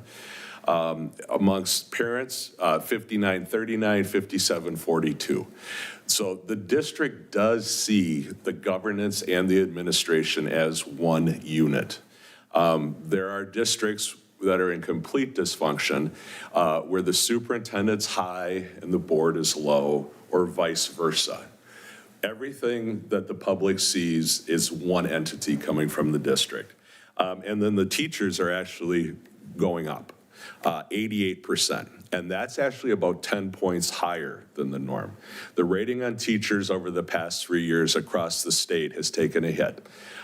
It took a hit. The biggest impact was the strike in Minneapolis. Had nothing to do with what happened in any other school district, but it spilled across borders. What happens in Minneapolis potentially will also impact this amongst parents, 91-8. Overall assessment then on the financial management. Obviously a very statistically large drop. At this point in time, 31% favorable to 66% unfavorable. Amongst parents, 43-47.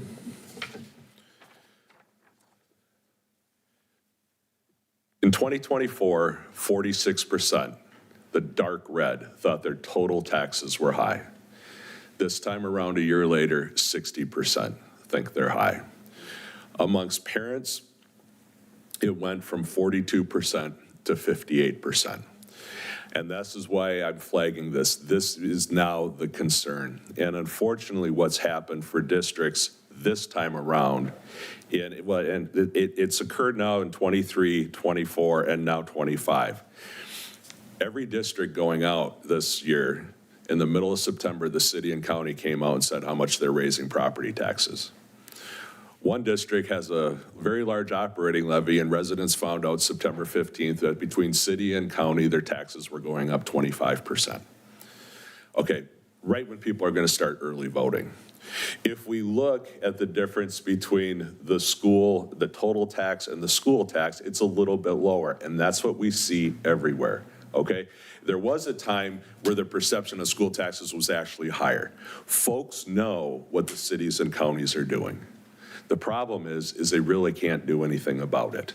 And school districts are left with, that's where the Solomon's decision comes into play on whether to take the third property tax increase.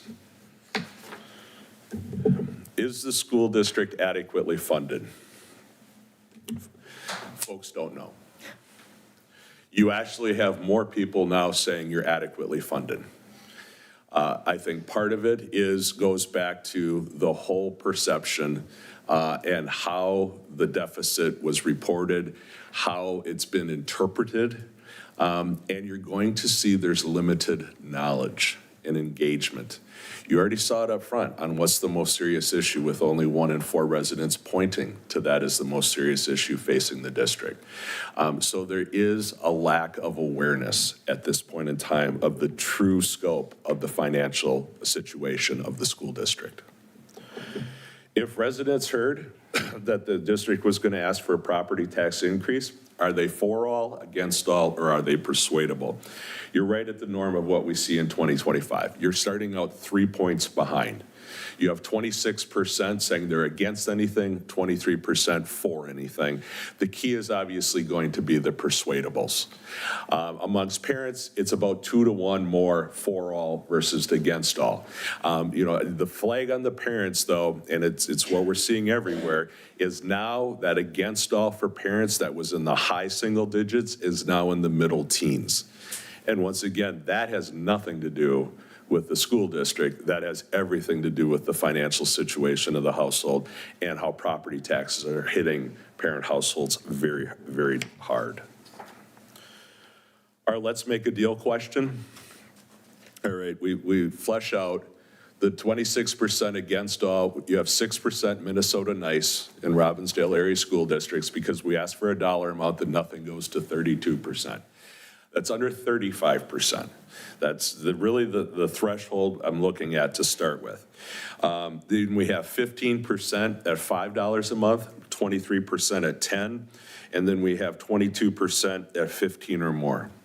So the typical resident comes in roughly at about, say, $150 a month. $1,250, not $150 a month, good Lord, $150 a year, about $12.50 a month. And always, is that number set in stone? No, it's not set in stone. It is highly dependent on what the components of the package are made up of. But to realize the further you go from that number, you need a lot of support for the individual components of a potential property tax increase. Now, do folks feel that the school district buildings meet the needs of educating today's children? Yes, they do. Very softly. You can see there's not a lot of intensity. 10% say strongly yes, 9% of parents say strongly yes. It's a soft yes. Those that say no, 11% of the community, 14% of parents. So the discussion that the buildings don't meet the needs would be gaslighting the community. That's not what they believe. Now keep in mind, especially in the overall, 75% are empty nesters. Many of them haven't been in a school district since we had chalkboards and erasers. So there is an awareness level, an education piece to this and what facilities actually mean today for meeting the needs of educating children.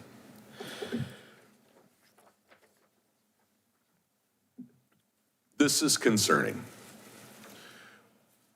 And this is where I talk about a lack of engagement in the community.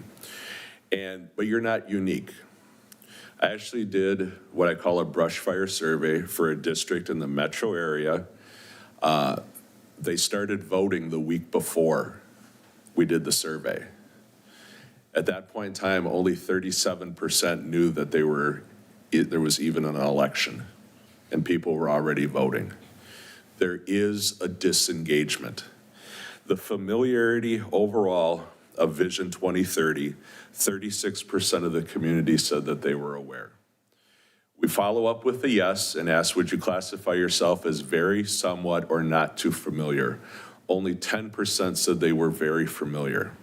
So in the community as a whole, less than 5% would classify themselves as very familiar on Vision 30.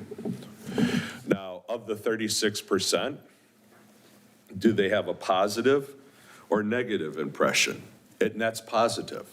You have 41% that are neutral. You saw the limited amount of, they're honest enough to say, I'm not familiar, I'm neutral on it.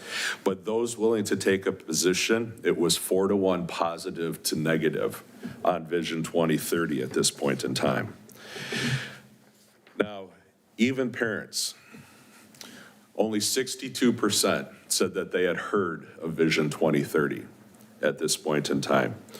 14% of parents said they were very familiar.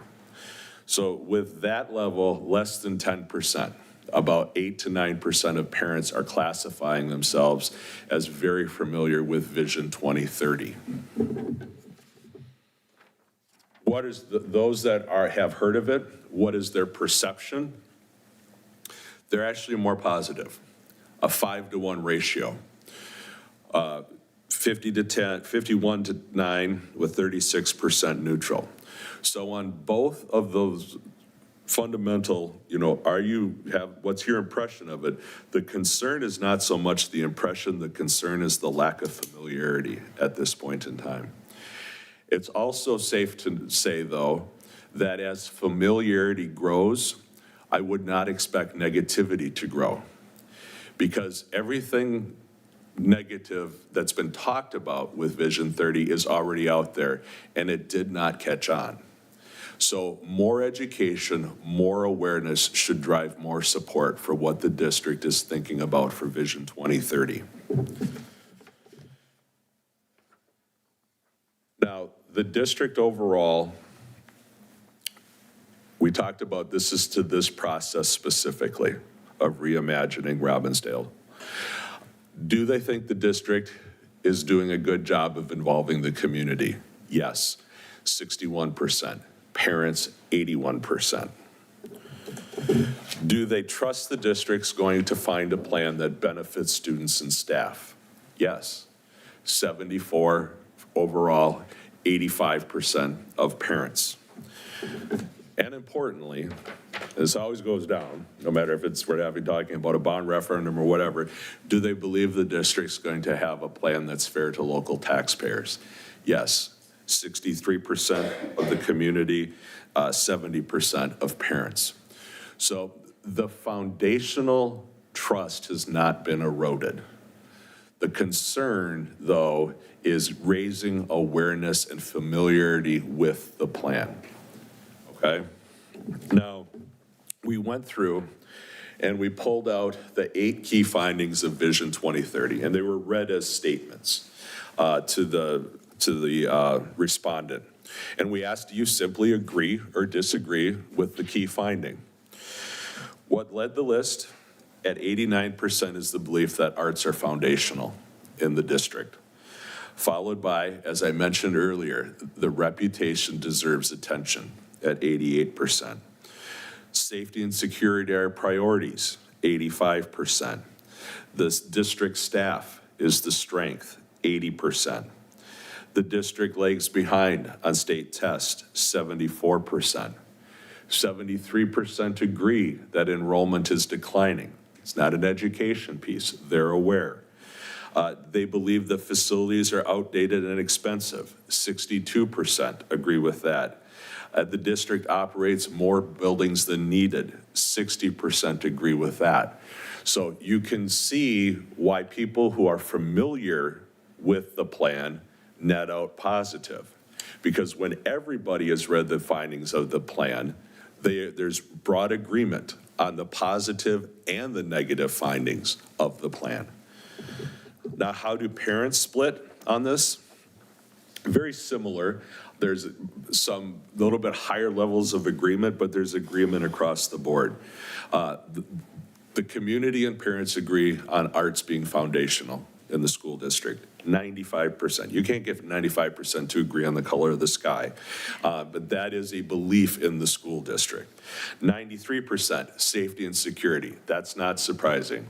Annunciation just has doubled down, as every single tragedy has doubled down, going back to Newtown, Connecticut.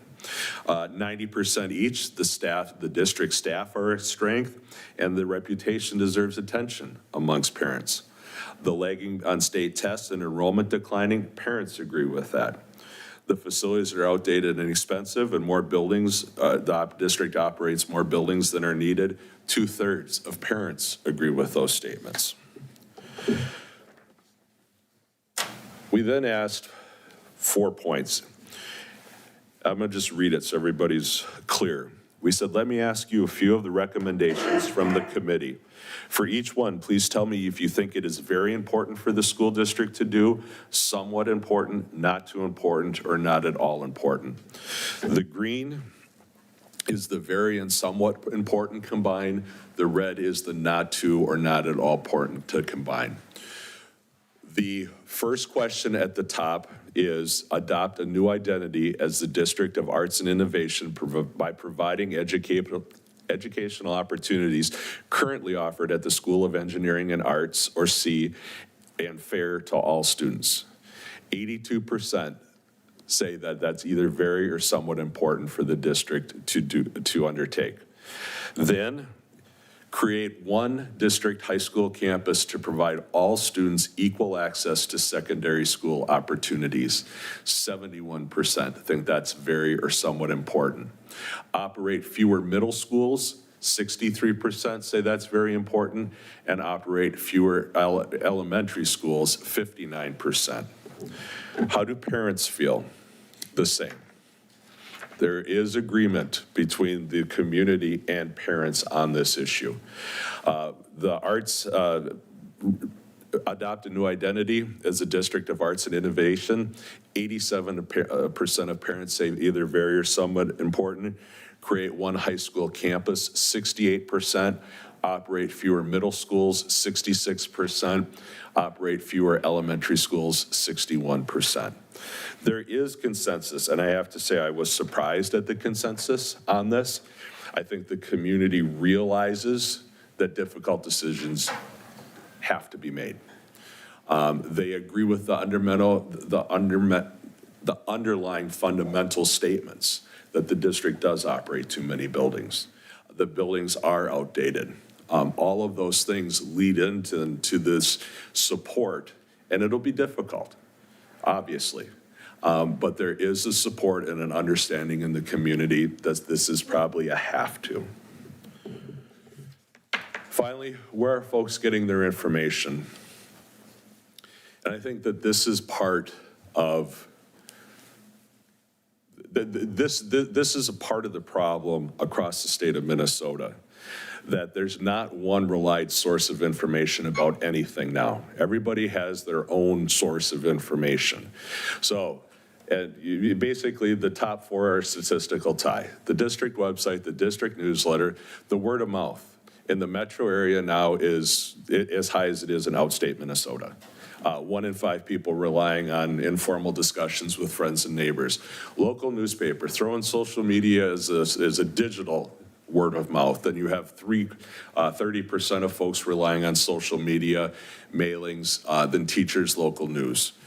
If we look at how they prefer to receive information, it gives the district really a clear indication of the best way to do it. It is print.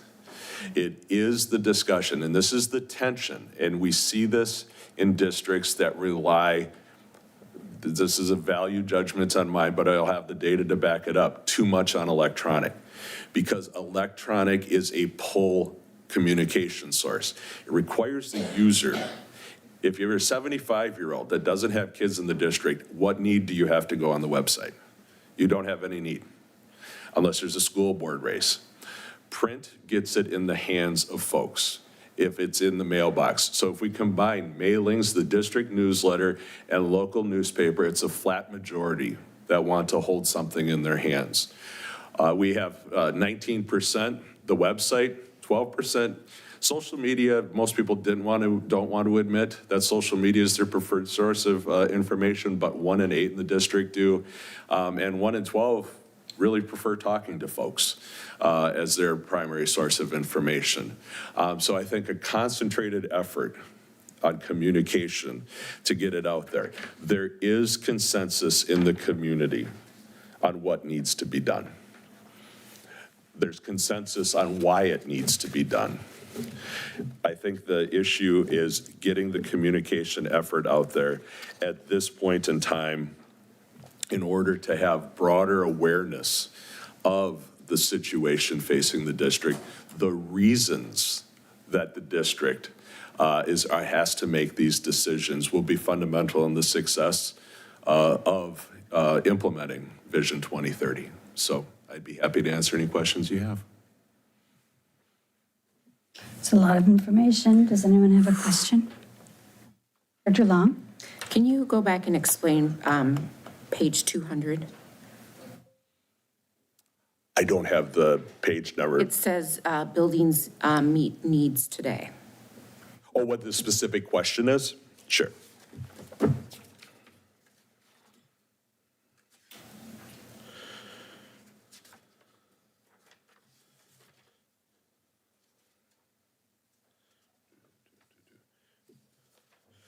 Thinking about district school buildings and facilities, do you think they meet the needs of educating children today? is the specific question. Okay. And then because I feel like you gave us some conflicting information when you talked about this slide versus when you talked about slide 208, which was about, Oh, the school, is that, I'll guess, the school buildings are outdated? yeah. Yes. So the district facilities are outdated and expensive to maintain. That's the caveat. Of what? Of, So of 208, you're thinking the key findings of the yes, of the key findings. facility, okay. And so that one that talks about, sorry, the slide, buildings meeting today's needs, so that doesn't encompass the outdated part of the facilities? It doesn't, we have the caveat of it's expensive to maintain at this point in time. So that's just about meeting the learning needs. This is about being outdated and expensive to maintain. Okay, I guess I'm gonna have to go back and watch the tapes about what you said at that part in the slide, because it was, yeah, it conflicted for me versus what you said later on about the slides and the building. The first slide is looking at, do they fulfill educating the children today? The second one is they're outdated, deferred maintenance, all of those things that make them expensive to maintain. Does that help? No, No? no, it's still conflicting information in my brain.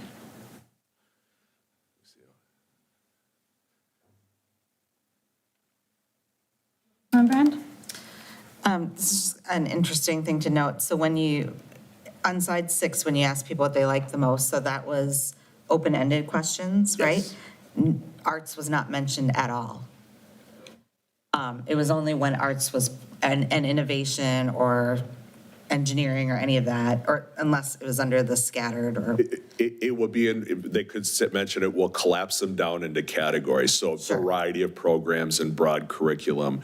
They could say the arts, they could say other programs, and we'll collapse them down into categories. But it didn't come out to be big enough to be its own category. I'm just noting that because it wasn't until the end when it was cued that it became a big thing. I just think that's interesting to note.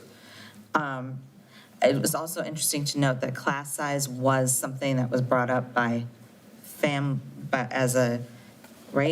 was brought up by also an open-ended question, as slide 7, as one of the most serious issues. That's an open-ended question as well, right?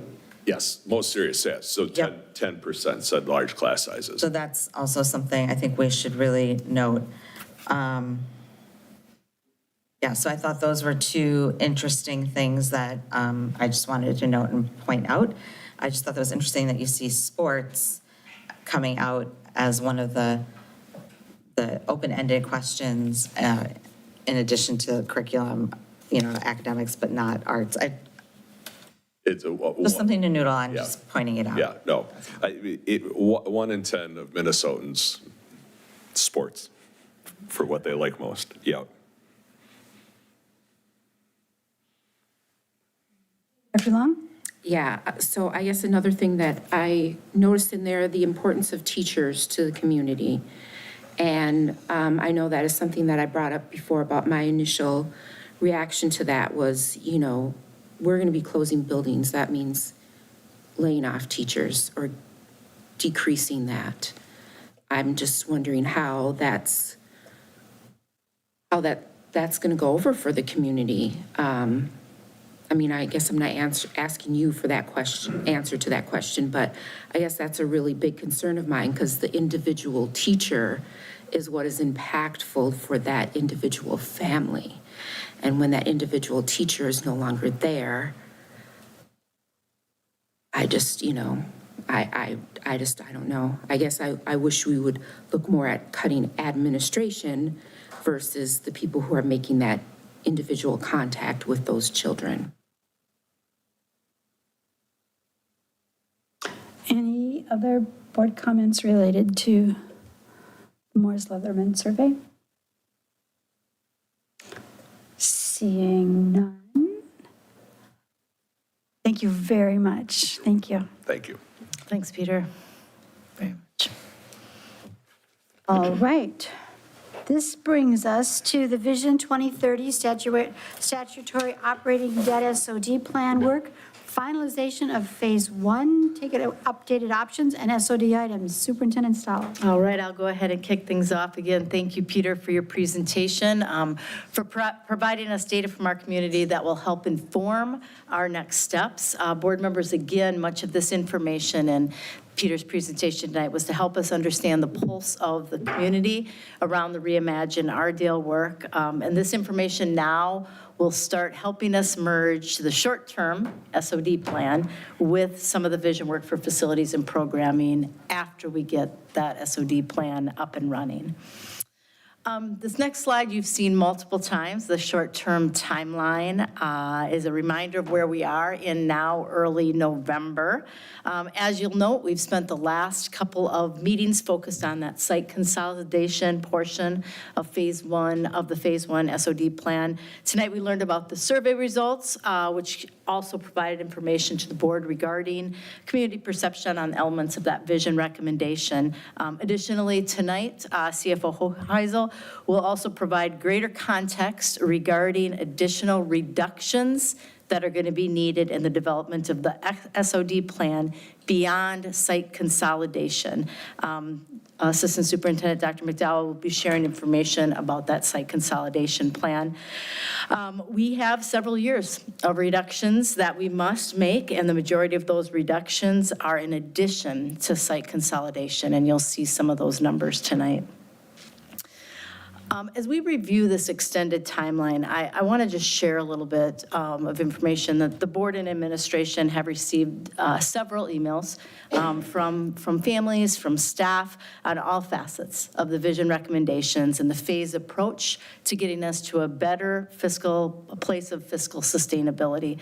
I want to acknowledge those emails, and I want to remind the board and community that we are currently in the initial stages and decision-making for the 26-27 school year, which also provides the groundwork for the SOD plan. So again, this slide, we got a ways to go on this entire slide, but you can see the focus of where we are in Phase 1, reducing the footprint through initial building closure consolidations, then the plan remaining with the building configuration related to Bondworth, create initial boundary adjustments, finalize initial operating changes. In some of the information that we've gotten from community members and staff and families, they're asking for information and plans that are far later in the phase. And I just wanted to point that out and remind people this is where we are right now. And just because we don't have some of those plans that are going to happen well down the road doesn't mean we won't when that time comes. So I just wanted to mention that. I also wanted to clarify a couple other things based on some of the input and the feedback, just to set context as we get started tonight. This is difficult, emotional, and incredibly complex work. Those of you who were here during listening time, you heard some amazing people talk about this school district. And that's one of the things that I am so proud of, is just the engagement and the pride that folks have in all of their buildings, right? That's what we want. We want people to love their schools. I want to recognize that our current school board, our current administration, our current families did not create this budget crisis and the current state of our school district. That being said, we are the ones now responsible for navigating these changes, and in doing so, creating something better for our students and our families. We will create the district our students want, need, and deserve. As we do this, I'm also asking us to lean into the greatest asset we have. And I know I have only been here 15 months, but I felt immediately the strength in this community of pride and commitment to being a member of the Ardale community. I am so proud to serve in a community that doesn't have some of the divisiveness that other school districts have. Last Wednesday, when we were at that tribal consultation presentation, we got a question asking, well, what was the pushback that you got when you did the land acknowledgement resolution and the tribal flags? And our chair was able to say, no pushback at all. And people in the room couldn't believe that. And I think that speaks so much to who we are. One of my goals since joining District 281 has been to co-create our future with this community. That's why we engaged in the most robust community engagement I've ever been a part of, even though a lot of people apparently haven't heard of it. That's why we sent postcards to all residents living in our school district, mailed postcards, not only those with school-age children, to request input on that survey last year. That's why we held multiple community building meetings for input. That's why we met with staff in every building, with students in every grade level, 6-12. The promise to co-create with our community is why we invited our community to be part of the Reimagine Ardale Vision team. I'm reminding you of things that I know many of you in this room and on listening remember, but I think it's important to restate some of it. We had 158 people apply to be a part of that vision team. We formed the 46-member team representing every demographic and the geographic region of our district. The commitment of my team to co-create with the community is why we facilitated, without outside consultants, a process for 8 months to support the community vision, to study, to analyze, to have access to information, and ultimately make the recommendations. This transparent, community-engaged process is why everything is on our website. Everything's been discussed at public meetings with the school board and our community. And I know that as we work through this process, it is going to be impossible to make everyone happy. I know that families, staff, and students will advocate for what they love and what they believe is right. We have great schools across the district, and I'm continuously reminded of how much people love their schools. And I'm really proud of that, grateful for it. It's good news. However, ultimately, I am responsible for bringing forward recommendations to the board that meets the needs to the best degree possible of 10,000 students. I'm asking our community to stay engaged as we work through the process, the timeline, and the complexity of this work. Here's what I noted to be true right now. We have decisions that we have to make for the 26-27 school year, and we have to complete a statutory operating debt plan by January. That's our immediate action. Beyond that, as we look to the next phase, we have recommendations from the vision team, and we need to determine what of those recommendations makes the most sense to implement, and then how do we do that best.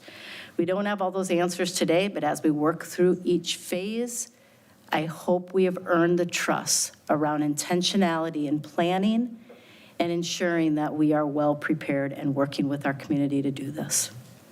I also believe it's important for you to understand my confidence in us navigating this work. I am surrounded by a leadership team who will deliver on both the short-term and the long-term vision work. We have a dedicated staff, board, and community members. Ultimately, the board and the community will have some important decisions to make. And although there is nothing easy about this work, I'm excited about today, and I'm excited about the future of Robbinsdale area schools.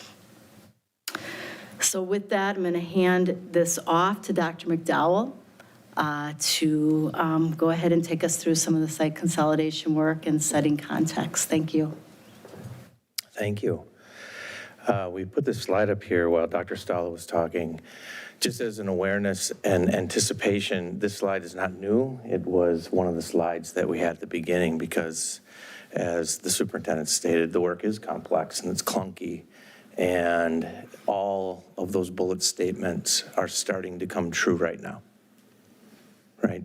And it's leading to the last one, which is to get us to where are the possibilities, where are the opportunities that'll be created. And really the work now is how do we do this first part? How do we do it in such a way that we can reduce our footprint and we can push things through that are efficient, are effective, and maintain equity? They're desirable, they're feasible, and they're sustainable. And how do we do it in such a way that we follow guiding change, right? How do we stay true to what we said? Here's how we're going to do this short-term movement, the short-term change, and put us in what we believe to be is the best decision of all the worst decisions, right? That's really where we are. There's not a perfect decision in this. There's not really a great decision in this. There are real decisions that have to be made, and we have to figure out what do we believe is the best one that, again, is desirable in that context, is feasible, we can pull it off, and is sustainable regardless of what happens with a referendum.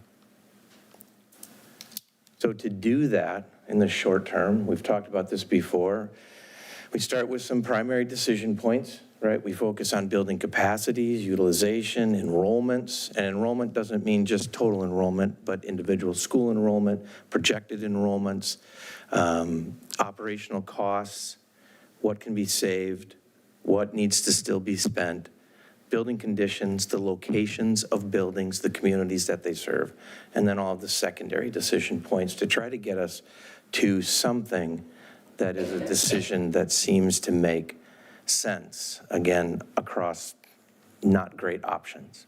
So on October 20th, we shared considerations for elementaries. We shared considerations for middle schools.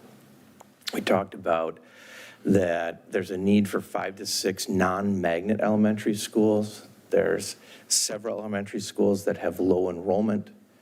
They're all built around the same time. They have facility needs. There's a need for non-magnet elementary schools to support in that southeast corner.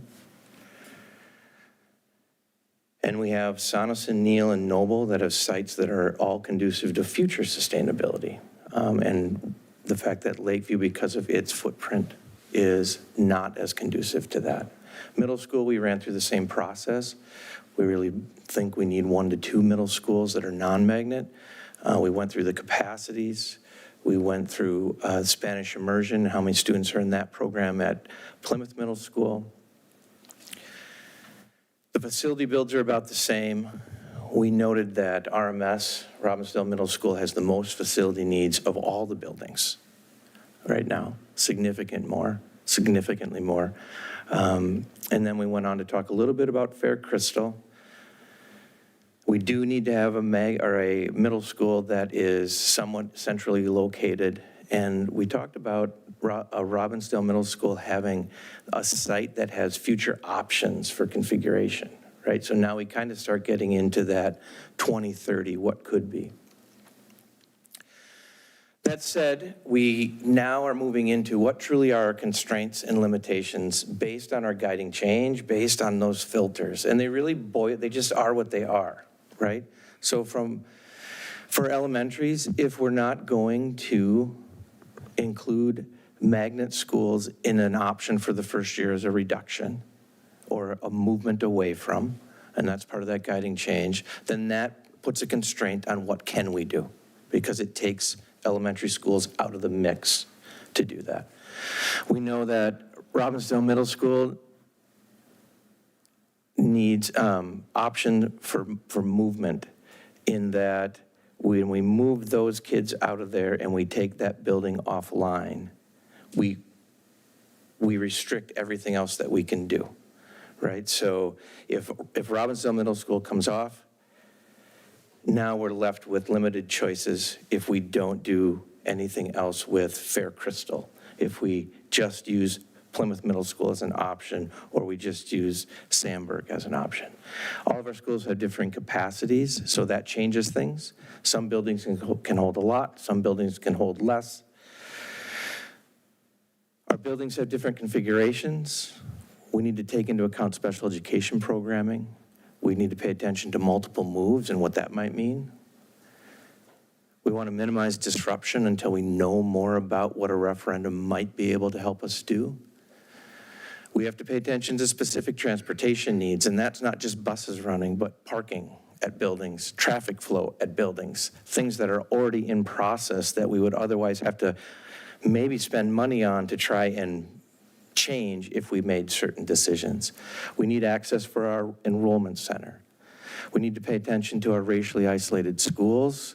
We have unique and building-specific programming. We heard some of that tonight, right? We need to pay attention to that. It's not just magnet school programming.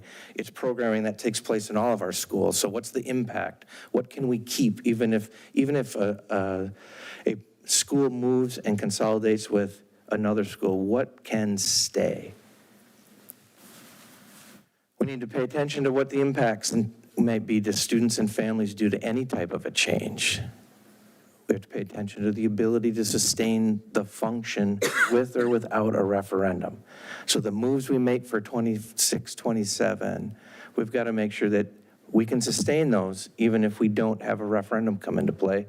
And at the same time, they work to our advantage if a referendum is able to be realized. We pay attention to cost of deferred maintenance over time. We know that Highview and Robbinsdale Virtual Academy have specific needs, so we make a move to Sandburg, and we got to figure something out there. And then space requirements for non-instructional staff. So we also have staff that aren't directly engaging with students, and we need to account for that space. And then we need to pay attention to equitable learning opportunities and not get in our own way with that. Try to make decisions that are going to keep that balance, not just with efficiency and effectiveness, but also equity. So our general recommendations presented on October 20th were when reducing elementary footprint to 5 or 6, a middle school to 1 or 2, remove Robbinsdale Middle School from the portfolio, remove this current ESC building from the portfolio and move staff to a different site or multiple sites, and relocate community education offices to Crystal Learning Center. Our specific recommendations are this. Close Robbinsdale Middle School and move students to Sandburg Middle School. Close Lakeview Elementary and repurpose it. Close Sonneson Elementary and consolidate it with Neal. Close the Educational Services Center and move to Lakeview Elementary. Move Highview and Robbinsdale Virtual Academy to Lakeview, and relocate community education office spaces to Crystal Learning Center. So what I want to walk through now are some of the rationale and reasons for each one of the sites. And it's a lengthy list, but I think it's important for people to understand. Once again, this is complex, it's clunky. This is the most desired choice out of all the bad choices that are. So Robbinsdale Middle School, it's one of 2 schools in the city of Robbinsdale. We need to acknowledge that. The building, however, has the most significant short-term and long-term facility needs at approximately $30 million. Not even close to other buildings. It does house community gym space. While the turf field is not full-sized, it's at replacement status. However, the grass fields could continue to be used regardless of whether the building was being operated. It does operate the International Baccalaureate Middle Years Program. It has an enrollment of 571 currently out of 1,600 that it could have a capacity for.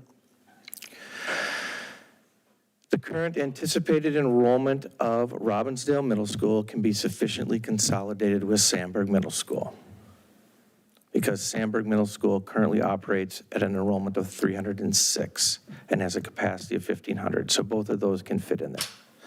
The consolidation of those 2 middle schools will increase efficiencies in staffing costs, programming costs, building operational costs, and potentially transportation costs. This consolidation will cause Highview to have to move.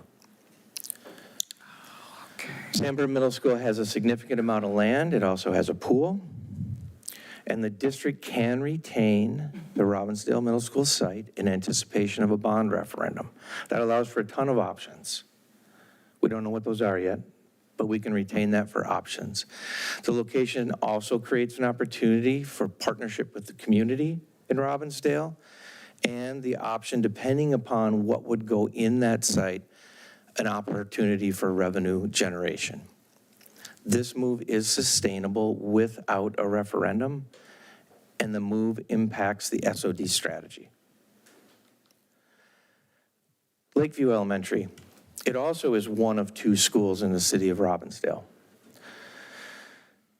It's the 3rd lowest facility cost. You've heard that earlier tonight. The building is in relatively good shape.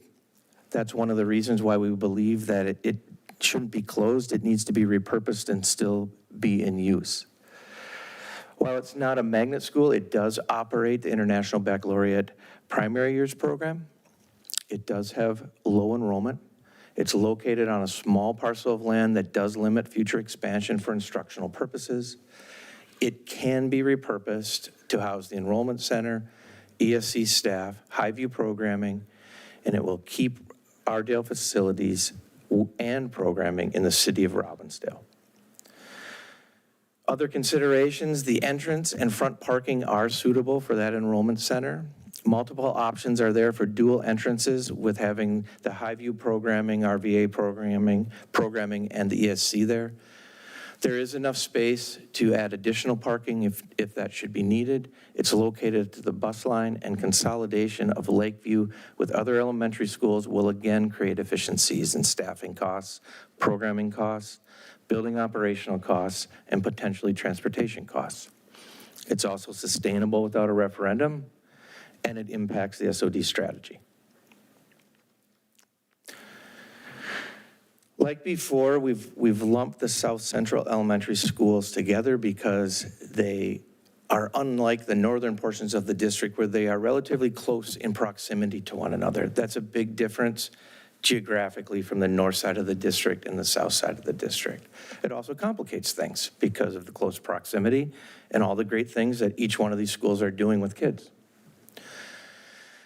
They also have low enrollment rates, and that minimizes disruption. It won't feel like that to buildings, but from a student number standpoint, that is something to consider. RSI does not have the capacity to effectively hold more students. Sonneson and Neal have enough capacity to consolidate and function effectively. Sonneson does have more conditional needs than RSI and Neal. RSI and Neal, however, are very close in their condition. Noble, as we know geographically, is really the only school that serves that far southeast corner of the district, and Noble has the capacity to absorb students from other schools. All of the schools have the ability for future expansion and land use. Consolidating Neal and Sonneson will create efficiencies in staffing costs, programming costs, building operational costs, and potential transportation costs. Keeping Noble maintains an elementary school in that southeast corner until future decisions are made. Keeping Neal or Sonneson allows for space need created by that magnet constraint that I talked about. The move is sustainable without a referendum, and it does impact the SOD strategy.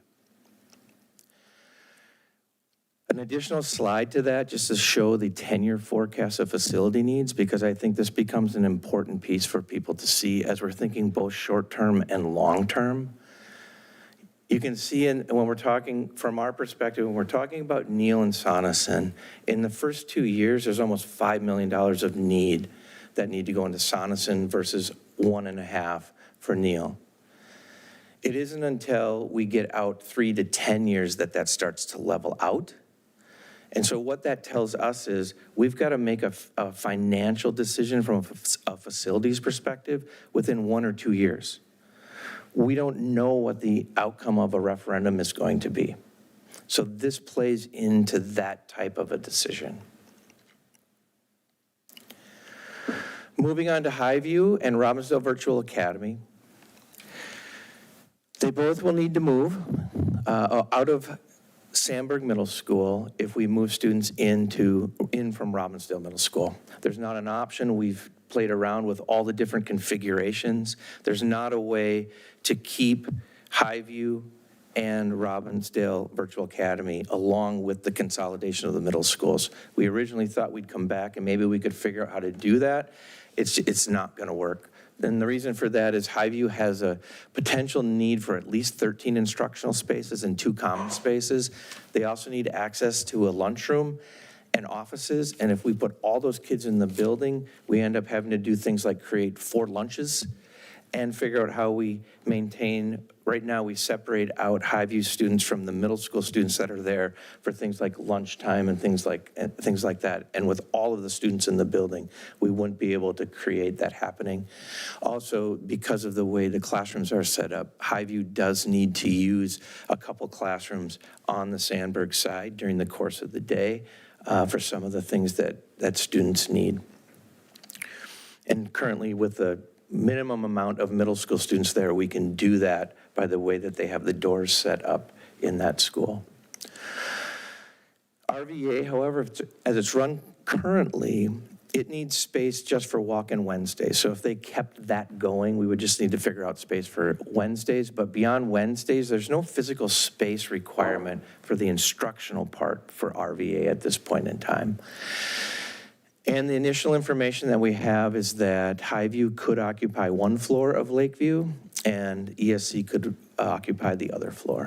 This move is sustainable without a referendum. We've talked already a little bit about ESC, this building. It has significant needs, Any different location has to allow for an enrollment center. And it is not a requirement that all ESC staff end up in the same location, right? It just, we can make things work so that we can still get done what we need to get done, and not everybody has to fit perfectly in one building if that were the case. However, the initial information suggests, like I said, that the ESC departments could, for the most part, utilize 1 floor of Lakeview. The move is sustainable. It impacts SOD strategy. And because moving this staff isn't contingent upon someone moving into this building or moving out of another space, we can stagger that. We don't have to all move at the same time out of this space. Community education offices currently are at Fair Pilgrim. Those vacated spaces can provide additional special education space. Crystal Learning Center has available space right now, so the community education offices could utilize that space. The move is sustainable until the Crystal Learning Center lease expires. So that gives us some time with that one. So kind of wrapping it back up into the why, the rationale. The moves that I've shared in the previous slides, they adhere to the guiding change document that I've shared with people. They balance efficiency, effectiveness, and equity to the best we think we can get a balance out of that. They're most desirable of, again, the not great options, and they're feasible for 2026. They're sustainable regardless of a bond referendum. They do minimize disruption across the entire district.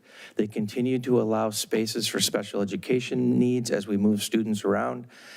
They allow for early learning and adventure programming needs to be accounted for. They provide opportunities for future referendum and reimagine 2030 options. They do allow for more efficient use of existing buildings. They mitigate the potential number of students leaving the district based on in our estimation due to school closure. And they balance the need for the SOD plan, resizing, and reimagine 2030. All of that said, these moves would get us approximately $2.5 million in the first year of the SOD plan. That's out of order. And with that, I'm going to turn it over to Kristen.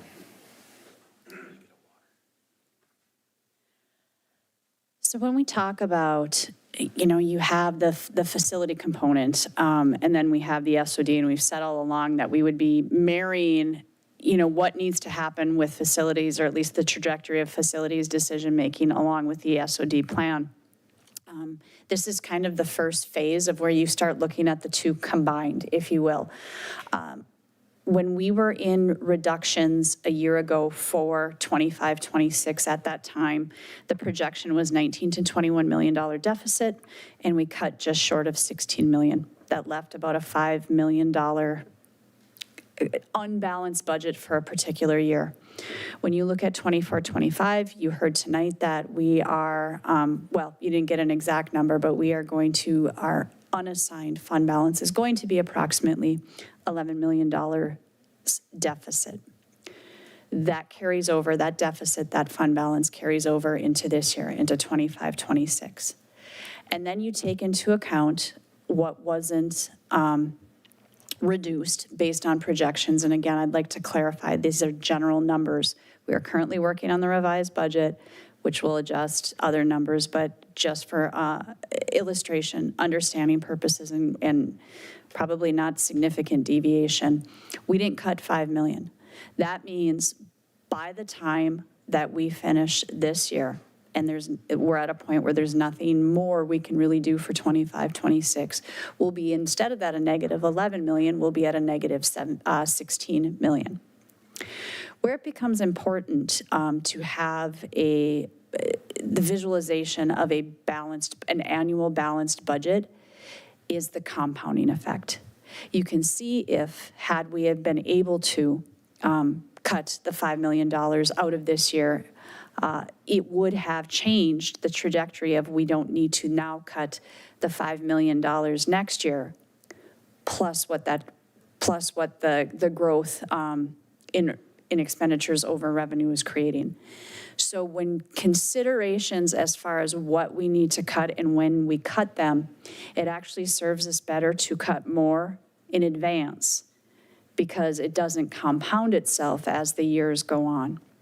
So when we're looking at 26, 27, and you say $5 million that carry over from this year and potentially an up to $4 million of inflationary factors, loss of enrollment, those sorts of things, it's a combined $9 million. Now, should we not do anything, you can see as that that $9 million as it rolls forward, it just expounds on itself. It just gets worse. And so when Dr. McDowell had said we get the estimate is $2.5 million in savings, that's of a $8 to $9 million just to balance us out. It does not help get us out of deficit, but it certainly prevents us from going farther into deficit. Some of the options: administrative recommendation to close Robbinsdale Middle School, Sonneson Elementary, ESC, and repurpose Lakeview. That's the $2.5 million. We have IB that would include the primary years program, the middle years program, and would be the reductions, yet Cooper High School would run through 26, 27. Again, this is something that was discussed late winter last spring, and you can see the savings that we would recognize from not having those programs other than what's at Cooper of $300,000. We have the option to do middle school 6-period day. If we went that direction, we would save $1.2 million estimate. We have the option to do a high school 6-period day. If we went that direction, we'd save an estimated $2.4 million. We have the option to eliminate magnet transportation. If we did that, we would save $1.723 million. We have the option to reduce magnet transportation specifically to Plymouth Middle School, which would be $270,000. We had talked about a year ago Minneapolis zip codes. If we eliminated all Minneapolis transportation, it'd be $363,000. And then additional building closures, we could do above what is the administration recommendation for 26, 27. And we could potentially get another $2 million, but it would require us to deviate from the guiding principles. One thing I would like to point out at the top of this slide, it says we need to reach $8 million. Again, I said we're in generalization of numbers right now. The other slide said $9 million. 8 to 9 million without a revised budget, but to stay balanced, I think the baseline, it's not probably going to be less than 8 million. It might be more, but that gets us in the neighborhood of the number that we need to reach just to be balanced for next year. There are other options that we could use, other levers that we could pull. We could explore elementary music. We could explore middle school athletics and activities, additional programs, our software subscriptions, our additional non-instructional staff reductions, employment contract efficiencies, early retirement incentives, specialist scheduling, and daily schedules and general transportation changes. The reason why these don't have numbers is, quite honestly, it would be, this information, at least to some degree, was vetted a year ago when we were looking at reductions on the first slide, and we can come up with those numbers with relative ease. This would require a deeper dive into what is the board's interest and or palette as far as exploring particular options on this schedule, but nonetheless, they can be levers that we need to, that we use to pull to get us into the 8 million plus range. Now, again, I'm never going to say to you, I've always said we can't cut our way out of this, but I'm not going to say to you, stop at 8 million, because again, the more we do now, the less we have to do later. We turn a corner and to start building the district into what we need it to be, as opposed to reducing the district, which is hard and painful every time you do it, so.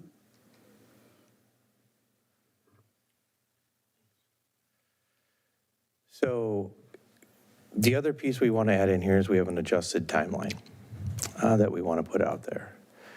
As we're working through all the details, and I put that other slide up there, this is clunky and it's messy and it's imperfect at best. One of those imperfections comes in when we have a statutory two-week posting requirement we've talked about in our original plan.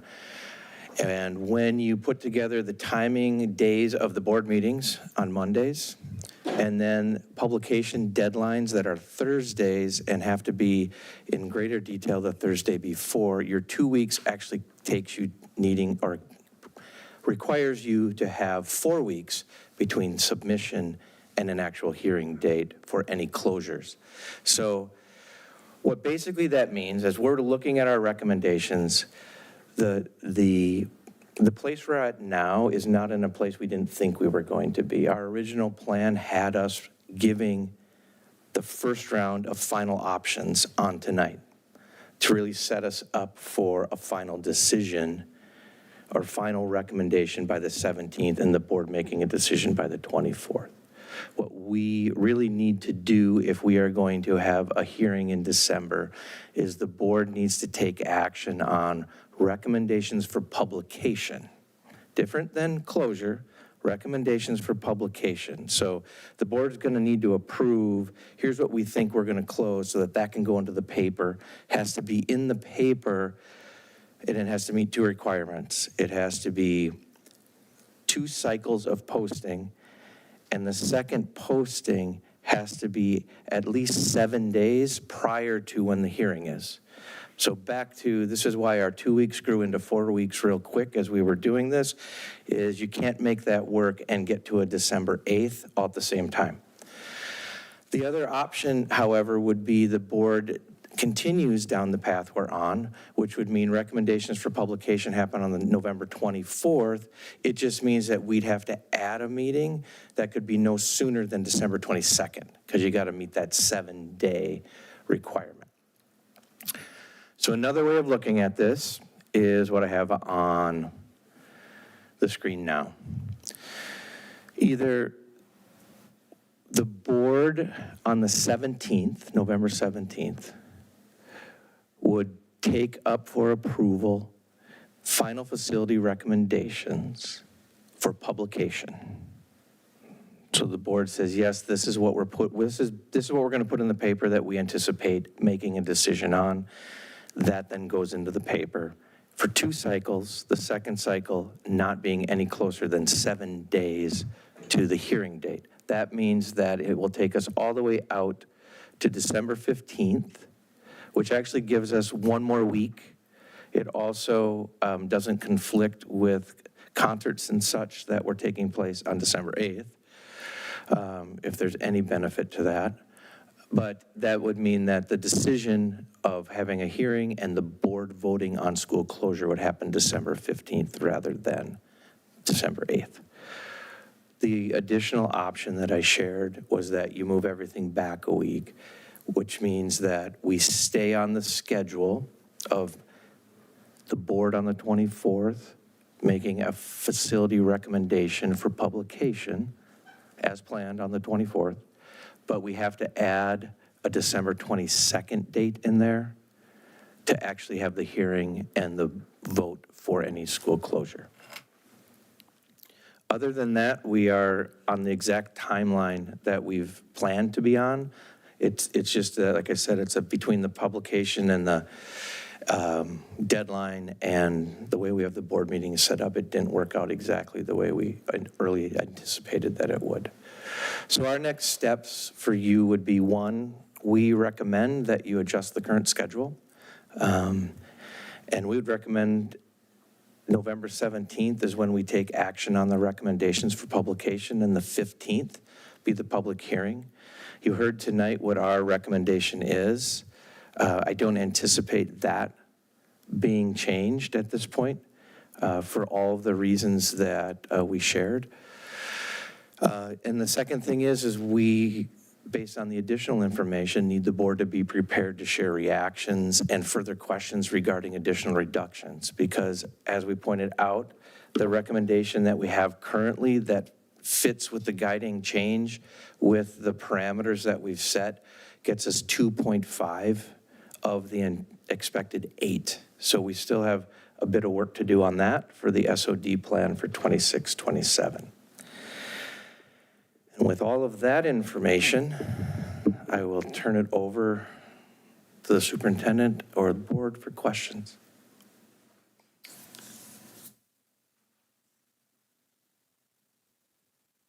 Board? Go ahead. Just a clarifying on the, for the virtual academy, you said that no physical space was needed, and I just had a question as to where the teachers are when they are providing online instruction or their office space or any of that kind of thing. So currently they have spaces that they can work out of. They have shared classroom spaces. The idea is that we wouldn't have to have dedicated spaces for them that you would think of in a teacher teaching a class in a classroom. And so we would be able to build in some flexibility with that as I talked with Principal Ware and trying to plan forward what are the minimum things we absolutely need to do. And I'm sure as I say that right now, I've got some teachers watching going, no way, no way, no way. So I want to be careful about making any definitive answers, but in our conversations with Principal Ware, it would be very feasible for us to figure out solutions for teachers who are teaching primarily or 100% online. Thank you. Director Hillebrand? Yeah, so I've been hearing from some staff concerns about the buildings between Sonneson and Neal, in that Sonneson has more of the large, it has 2 gyms, has a multi-purpose room, and they were concerned about Neal just not having the right spaces to have to have the 2 schools combined. And so I just wanted, I assume that you guys have considered those parameters as well, but just wanted to put that out there, that was a concern that staff have expressed in terms of the spaces. I don't know, but this is just something that has been brought to me, so I wanted to put it out there. I was wondering that too. There is a concern with that, right? That's one of those trade-offs in terms of what a building has currently and what the future of combining buildings together will be. What does that look like? So when we look at capacity, as we've talked about before, when we look at utilization, it's can the number of students fit with fit within that facility based on the programming. Now, that said, again, just like I said with the teachers of RVA, right?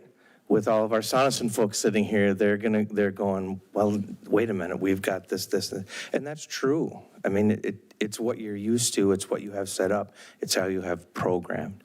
It's the balance of, does that make sense to have to figure out how to do that over keeping a building that has a significant amount of facility need in the first 2 years? Back to, they're both not great choices. When you combine everything and layer everything, what seems to be the best choice for what we're trying to do moving forward? And then I just have one more question, if that's okay. Just something to think about, as we're talking about racially isolated schools, one thing in this plan, it's talking about magnifying everything, this plan doesn't touch either of the racially isolated schools, and so they continue to be racially isolated schools. As we think about, as we move forward in the planning, how we could address and maybe help alleviate that so that we can make more balanced schools instead of having two schools be racially isolated. Especially, Northport's kind of in a weird corner, but Meadow Lake is in an area where we could possibly really address that. I know there's so many things in play right now, but as we move forward, I'd like to keep that in mind as we continue the process. And I appreciate that, and it's accurate. The intent right now, again, into the guiding principles is to limit the amount of transition for students. So until the district essentially has a vision, or it's a declared vision of what we're going to look like moving forward, we're trying to mitigate as much movement as possible to reboundary again. And so it is a recognition that is what we have, and it is a recognition that it needs to be addressed, but we're trying to allow for the vision to play out a little bit more before we reboundary the district. I think Executive Director O'Hearn had something to say with the last. I did. I wanted to add something to the space about the gym. Neal Elementary has a dedicated gym space, you are correct. It also has the luxury of having a very large cafeteria. And with that very large cafeteria, there's a wall that you can pull, and you still can have lunchroom on one side and a gym on the other side. But then it gives you an opportunity to open the wall and have a giant multipurpose room for all all school assemblies.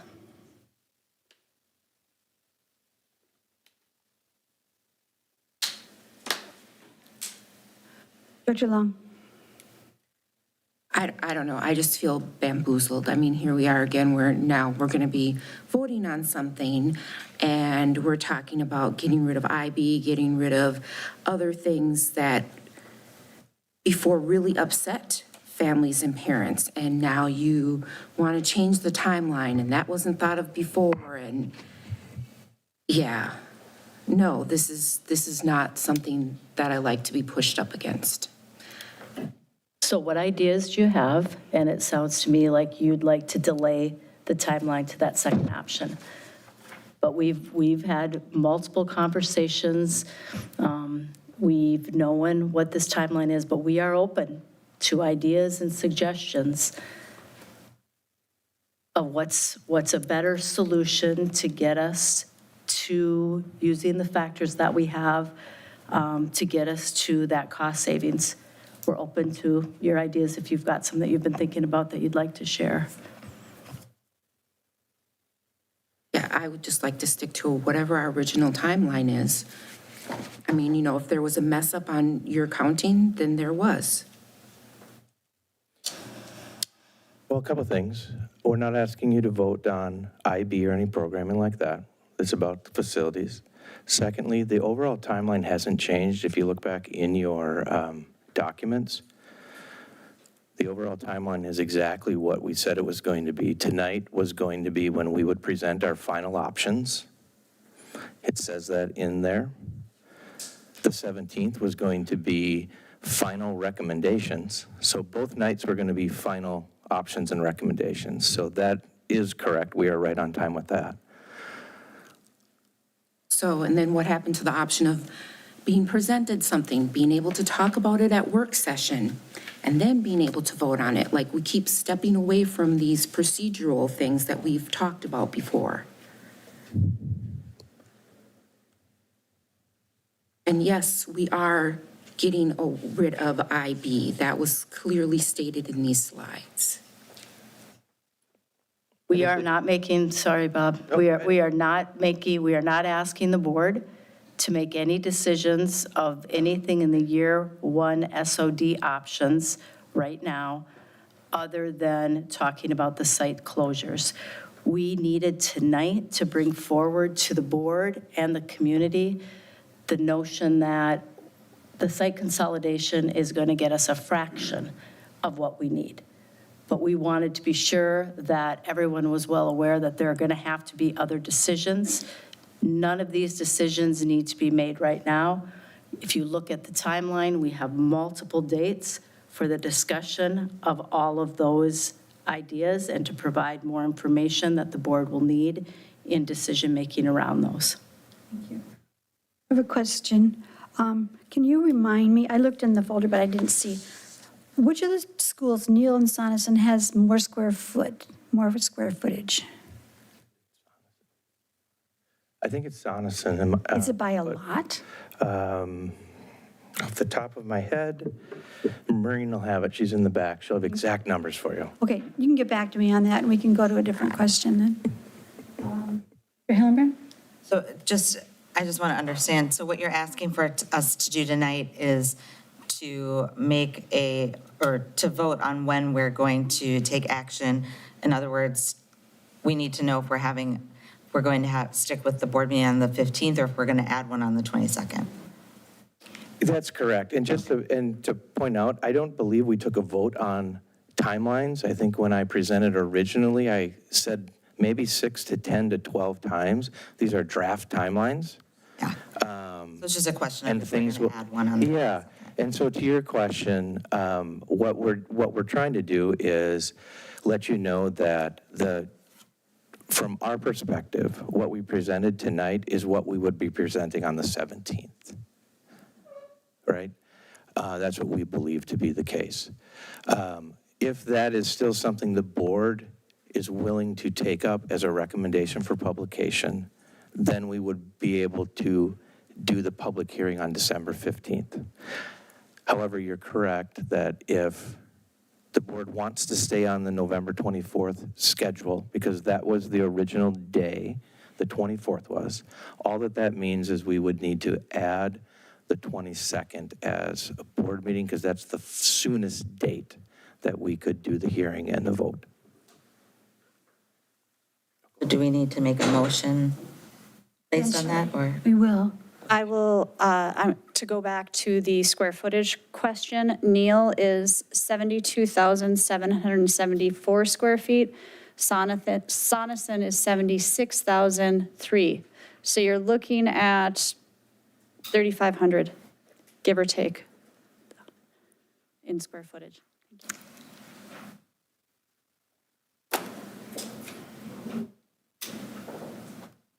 Question.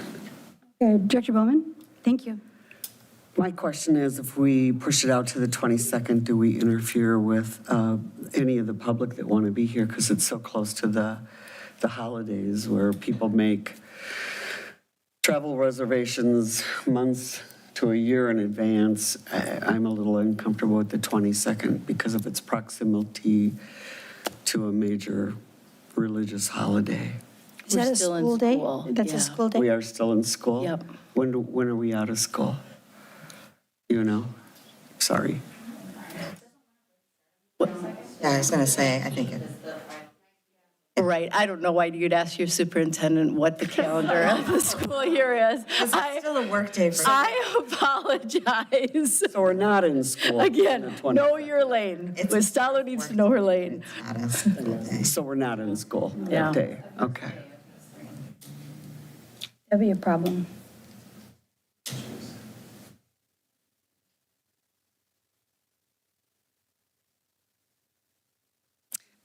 Can I just add, especially since it's asking for input? Yeah, go ahead. That was my, Oh, that you have- that was my oh, that was it. addition. It's a problem if we're expecting input Yes. from the public. Thank you.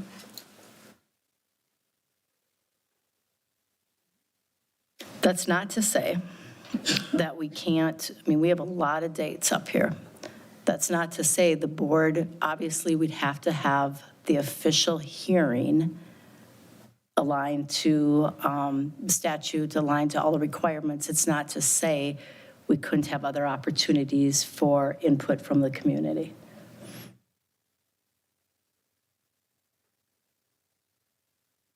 I have a clarification question about the work that needs to be done in the buildings.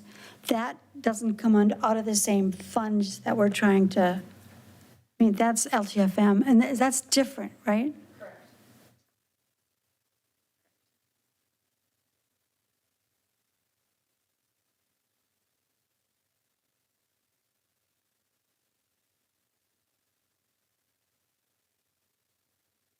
I just feel like it's a setup, but whatever. I guess I'd like to hear more about that, because I think what we say at the board table, as we have been working in an incredibly transparent way to build trust, we need to be really clear on that. So again, the board does not have to move anything. I want to be clear on that. Also, if there are questions or additional information that the board would like us to go back, prepare, and present on November 17th, we're happy to do that. Great. Oh, thank you. Director Hillenbrand? Yeah, and I just want to say that I know that at the work session, because I brought it up, I clearly asked, and we talked about IB with RMS and Lakeview closing, potentially, and that, or with RMS closing, and how that couldn't be maintained then, and that program would then naturally wind up going away. So we did talk about it. It wasn't like a main bullet point, but we did talk about it. So you may not remember, we're all human, but that was brought up. I would like to suggest or propose, I don't really need to move it or whatever, but that we have the final recommendations come on November 17th so we can have the meeting on the 15th rather than adding a meeting on the 22nd, because I agree that's a very hard time of year for a lot of people. And so rather than trying to add one in then, that we stick with the December 15th for the public input and voting on whatever plan we wind up with. Are you going to do that in the form of a motion? Sure. I move whatever I just said. Okay. I'll second that. There's a motion to make the final decision on the 17th so we can have the public hearing on December 15th. And it was seconded by Director Bowman. Superintendent? I just want to state again that if the board has questions, if there's more information that you'd like us to bring forward regarding this current recommendation, we can do that on the 17th. We share that with you, and still would be requesting that you take action. Okay, I would like a little more information related to Neil and Sonneson. And in my head, I would choose the larger school, even if it needed more work to give us flexibility. And so if you can provide more information about why the recommended choice is the best choice for us. Because, I mean, you're the ones that are in it every day and really, and I'm just like, want to know a little more. Thank you. Maureen in. I would appreciate it Help more. us with that. She will. I just, a little more information about why Neil is so much better than Sonneson. And I want to be clear, so much better is not the wording at all. This more appropriate? Well, and again, I think I appreciate the points brought up tonight about the square footage, about the makeup of the gyms, all of that. At the end of the day, we have talked about these two buildings a lot, and I think the slide as we look at that 10-year forecast, and that's something we'll continue to work with Maureen on, but as we look at what would have to be done in the next 2 years, that was an important factor as we're coming forward tonight. Thank you. Okay, so, board members, we have a motion on the floor to make a big decision in 2 weeks. Are you ready to vote? I don't see any more hands. All in favor of doing the vote on November 17th so we can have the hearing on December 15th, please say aye. Aye. Opposed, say no. No. We are going to take a vote on November 17th. And any questions that you have, get them to the superintendent. And if you need more information, clarifications of any kind, we are going to need to be prepared to vote on the 17th. It's not going to be fun. It's going to be difficult, funky, chunky.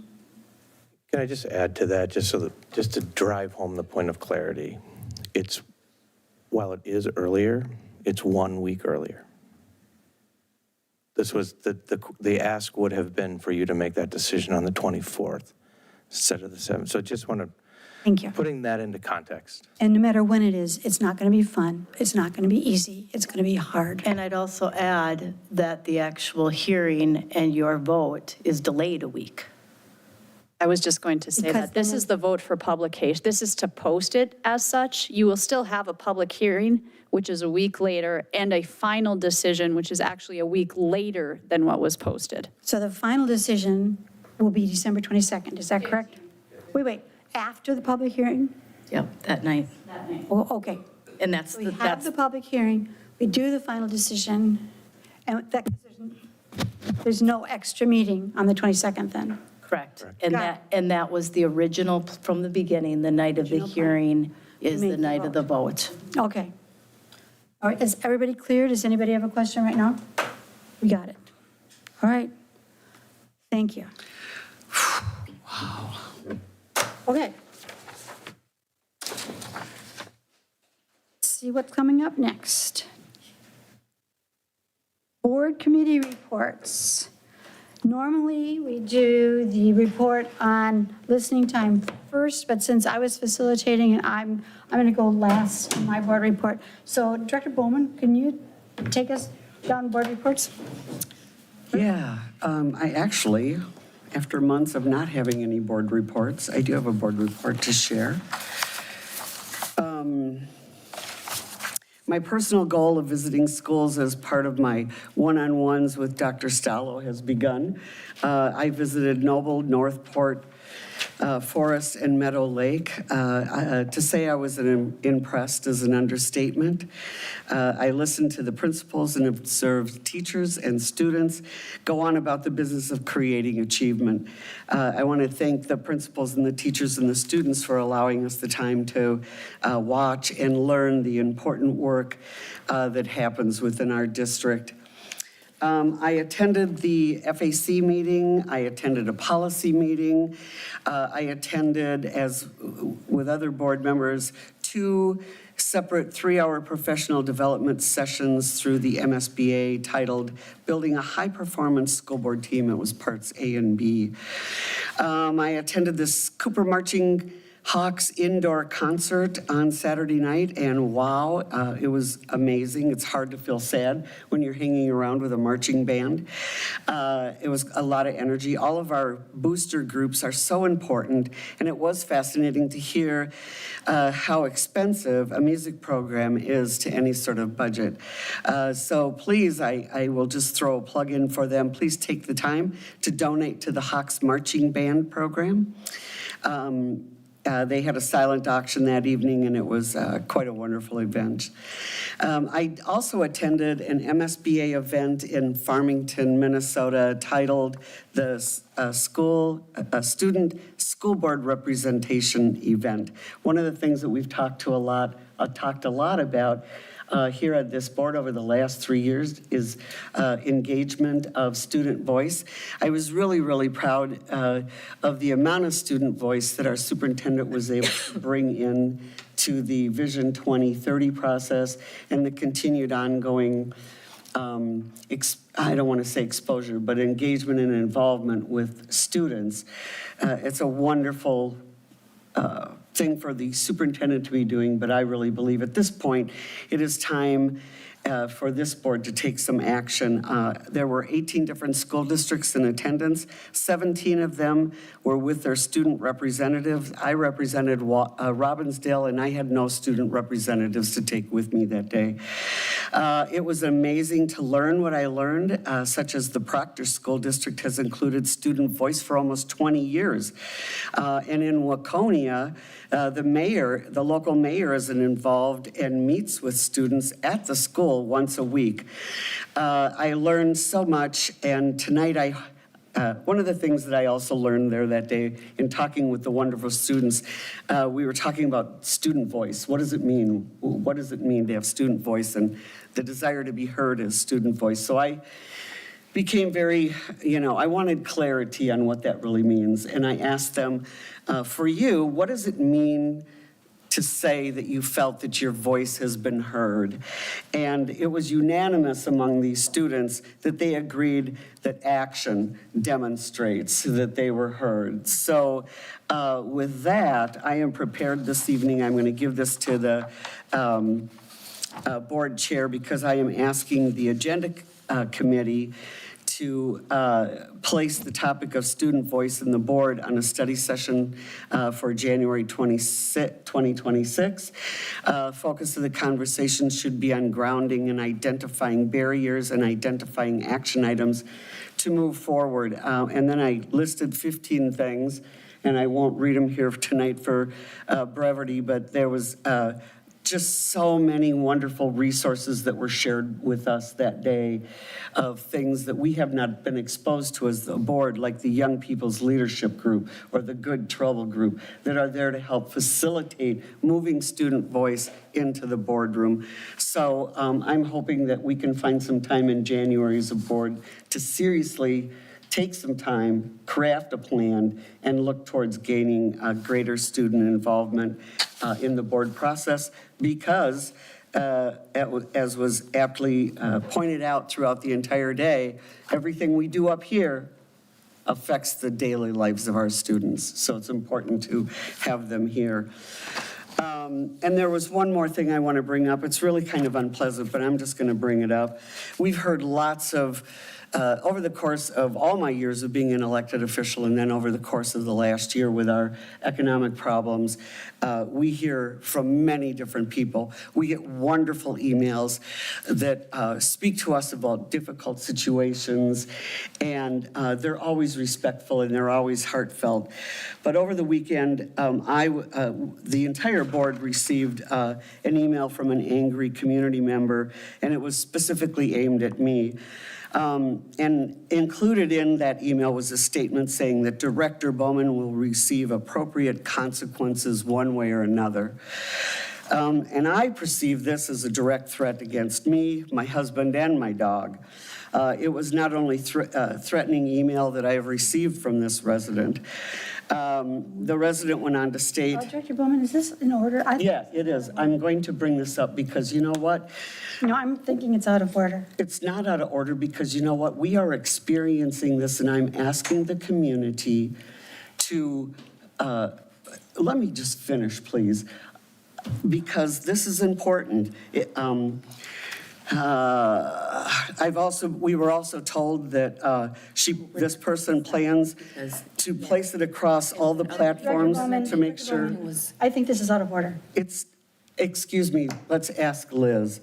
Because I've been threatened. Just a second. I've been threatened. Okay. I've been threatened. Once it's been ruled, once there's been a decision that it's out of order, the speaker needs to stop. The speaker can appeal the decision of the chair that it's out of order, but that would be the remedy to allow it. Okay, and so if the speaker would like to appeal the decision of the chair, how does the appeal go?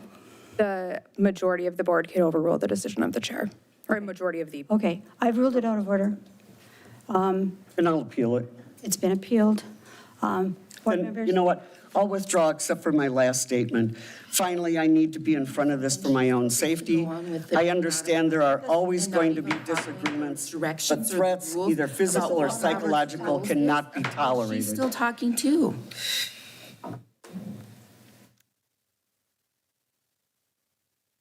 I'm done. You should have been in sooner. Please, let's not have this happen again.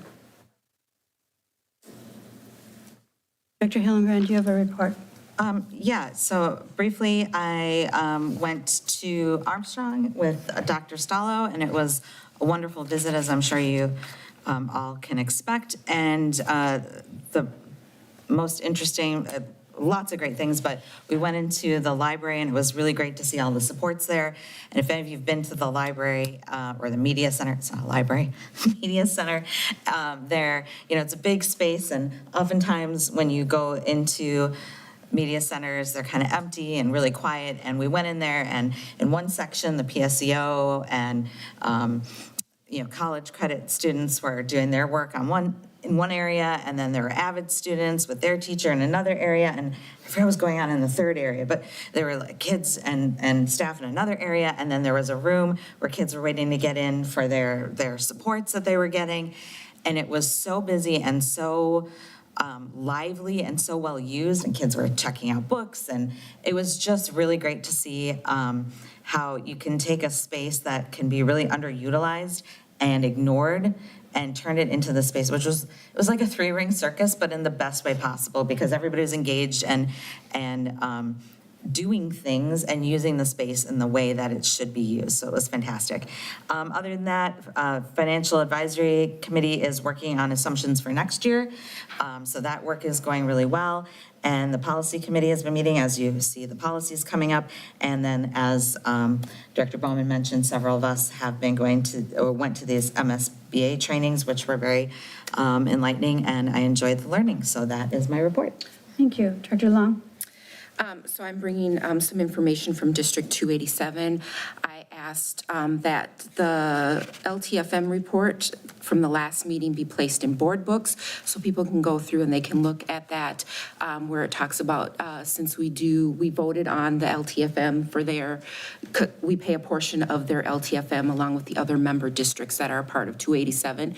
So I thought that our community should see what our tax dollars kind of went to pay for their LTFM.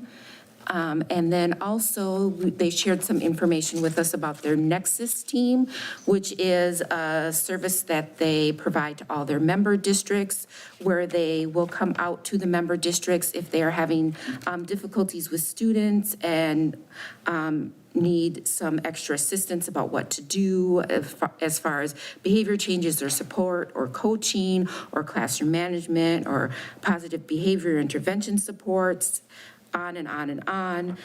It's right now a part of what we already pay for being a member of District 287, but we can also have this service and try and keep more of our students in district through this service versus having them be sent to District 287. And so I'll pass that along to Dr. Stallo to, she can pass that along to whoever needs that information about that service and support, and that's it. Thank you. Director Wuto? Yeah, I already gave a report on the policy meetings that we've been part of. Also attended the MSBA trainings. I attended my first community education meeting. The discussions were about the impact from the last year, 2024-25, and they were all wonderful information, and I think we need to continue that. Thank you. Okay.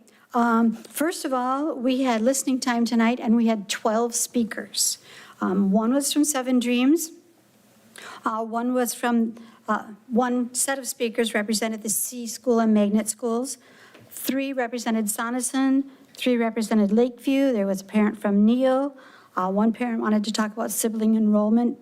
And another one was spoke about the RMS auditorium, and then the last one was a speaker for the supporting the vision teams, support for the visioning team. And now my board report is going to take a little bit of a twist. It's going to be more of an interactive board report because I'm going to need input from you. As everybody knows, we have a vacancy on our school board. And application process for people who are interested is going on now, and it closes November 6th. And the process that we thought we had for onboarding, for interviewing, is not particularly legal right now. There was an administrative, what's it called? An advisory opinion this year. So what we've done in the past, what other school districts have done in the past, doesn't work. Everything we do needs to be in the public. So that means we're not going to be able to discuss the questions at a study session. Because if we do that, all of the questions in the interview will be public for the people who are interviewing. And so I asked board members for input, for questions. I took what I got from board members, what I got from other school districts and MSBA, and I'm compiling some questions. We only need 7 at the most, probably. And then Director Long will edit with me, and that will come up to be the questions for our interview candidates. Now, here's where we get to the tricky part, though. We were thinking we would bring a candidate in, interview the candidate, have the other ones waiting out there, and we could do that, but if there's someone in the room that can text the questions to the people in the other room, and it just gets messy. So I got this idea. How about if we interview our candidates League of Women Voters style? Everybody, you get the first question. You're first on the first question, everybody answers. You are first on the second question, everybody answers. You are first on the third question, everybody answers. And so in our heads, we know exactly how all of them feel about that question before we move on to the next one. It seems to me it's more open. Everybody gets the question at the same time. It seems to be fair. And then we move on to the decision-making process. Can I get like a thumbs up or like that could work? Doing it Legal Women Voters, because we have another thing we have to discuss. Okay, would that work? Okay, work. Yeah. Okay, that's more than usual. I'll take it. All right, then, when the interview process is over, the candidates are allowed to stay in the room. It's a public meeting. So then we have to decide who we are choosing. And it cannot be by secret ballot. It has to all be out in the open as an open meeting law. So how about if each of us say the top 2 candidates that we think could be board members and why? Why these 2 rose to the top for us. Each person speaks about their top 2, and then we see where the connection, like maybe 4 of them will be the same for some of us, and then we work our way through it together that way. That way we don't say anything negative about any candidates. We're talking about the positives and what we think. That's the best I've got. Anybody else? What are you thinking? Can I say, first of all, just thank you, because it's really challenging, and I appreciate your creative problem solving. Thank you. It took me a while. So do you think that can work for us? It's going to be a little messy when we get to the top 2 for each of us, but then maybe not. Also, backing up just a second, we have another decision we have to make. When all the candidates have filed their applications, I went online yesterday to apply, just to make sure how it works. I worked all the way through it. I filled in all the answers and everything till I got to the submit, and then I erased everything, but that way I knew what they were going through. I mean, I answered the questions. So after they answer the questions, the next day, we are all getting all of their applications blind.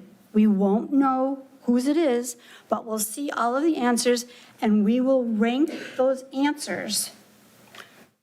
And then the ones with the highest scores, like 1 to 5, the ones with the most 5s, whoever, will be the ones that we interview. I need to know, how many people do you think we should be interviewing? I would say not that many. I mean, You thought we should do 7. No. We're going to do that. Looking at 7, seven is problematic. I think, I would say that's, 4. you think 4? I don't know. I just made up a number. Okay, fine, that's fine. I will say maybe unless there's a tie, maybe we pick the first 3, top 3. Top 3, yeah. The top 3, and then just interview top 3, you think? You're thinking 3? What are you thinking? Yeah, 3 unless, like. Unless there's a tie. Right, unless there's a break in the scores that are just like, oh, there's 2 that are at the top and the rest are down here, or there's 4 at the top and the rest are down here. Okay, so it's a logical break somewhere in the 3 to 4 range. Okay, I could go with 4. you could go with 4? Okay, well, we'll see where the logical break is and we'll get back to you. We can do this. Okay, so to summarize, I will finish perfecting the questions. Director Long and I will chat. Then we will rank our candidates after the applications are all in. However it shakes out, 3 to 4 we will be interviewing. We will do it League of Women Voters style, open meeting. We will choose let's do 4. Well, if you choose your top 2 and there's 3. We could do 1 or 2. I mean, maybe when we interview them, maybe I'll be like, yeah, I only like 1, or I like all 3, or I don't know. I think we can be a little flexible. I need to know a little bit ahead of 6 time. of us, so what if 3 people pick 2 and then the other 3 pick 2, right? That creates. And then we're like superintendent search all over again. So I'm thinking 3, that way, Okay. at least one of those top 2 will fall into that basket. Okay, so you're still thinking 3? All right, I can live with that. If that's what everybody can live with, I can live with that too. Okay, have I missed anything? So, point of clarification. Yes. So the applications will be sent out to all board members with no names on them. No names. We will And then there's a scoring guide on there. Yes. Yes. And that's all written already. Okay. And you can put comments too. See, this just shows you I don't know what's going on, which is good. It's all right. You're not So that'll- voting anyway. That's right. So that'll go out to all of you, and then there'll be a timeline to get back to you for the count, Did or we decide the timeline when it has to get back to us? Because we have to be able to let the candidates. let the candidates know and tell them when to be here. Did we decide that? Mike? Well, I thought we're doing it that night, right? Oh, we're voting that night, but we get, starting November 7th, we get all the things. I think by the 17th. I think we had to have it by the 17th because the interviews are the 20th. Does that make sense? I was just saying the ranks should go to the superintendent, not to the board chair because of open meeting law. So our then- ranks go to. So for the initial screening process, those ranks go to the superintendent. And then, And then I can get them to the chair. Molly can get them to the Yeah, chair. Molly would add them up and then give the just, results. so the chair just gets the results. And when the chair gets the results, the chair will contact the people that will be interviewed and also let the board know who we will be interviewing. Yeah, we didn't create that timeline because that's. Well, Can you two work on that as? okay, I think that we're going to need to have, it has to be in before the 17th. I will send a BCC to everybody, give you a date, okay? Okay, well, this has been fun. Does anybody have anything else? Are we good? All right, do I have a motion to adjourn? So moved. Moved? I'll second. All in favor of adjourning, please say aye. Aye. Opposed, nay? Thank you. Thank you. So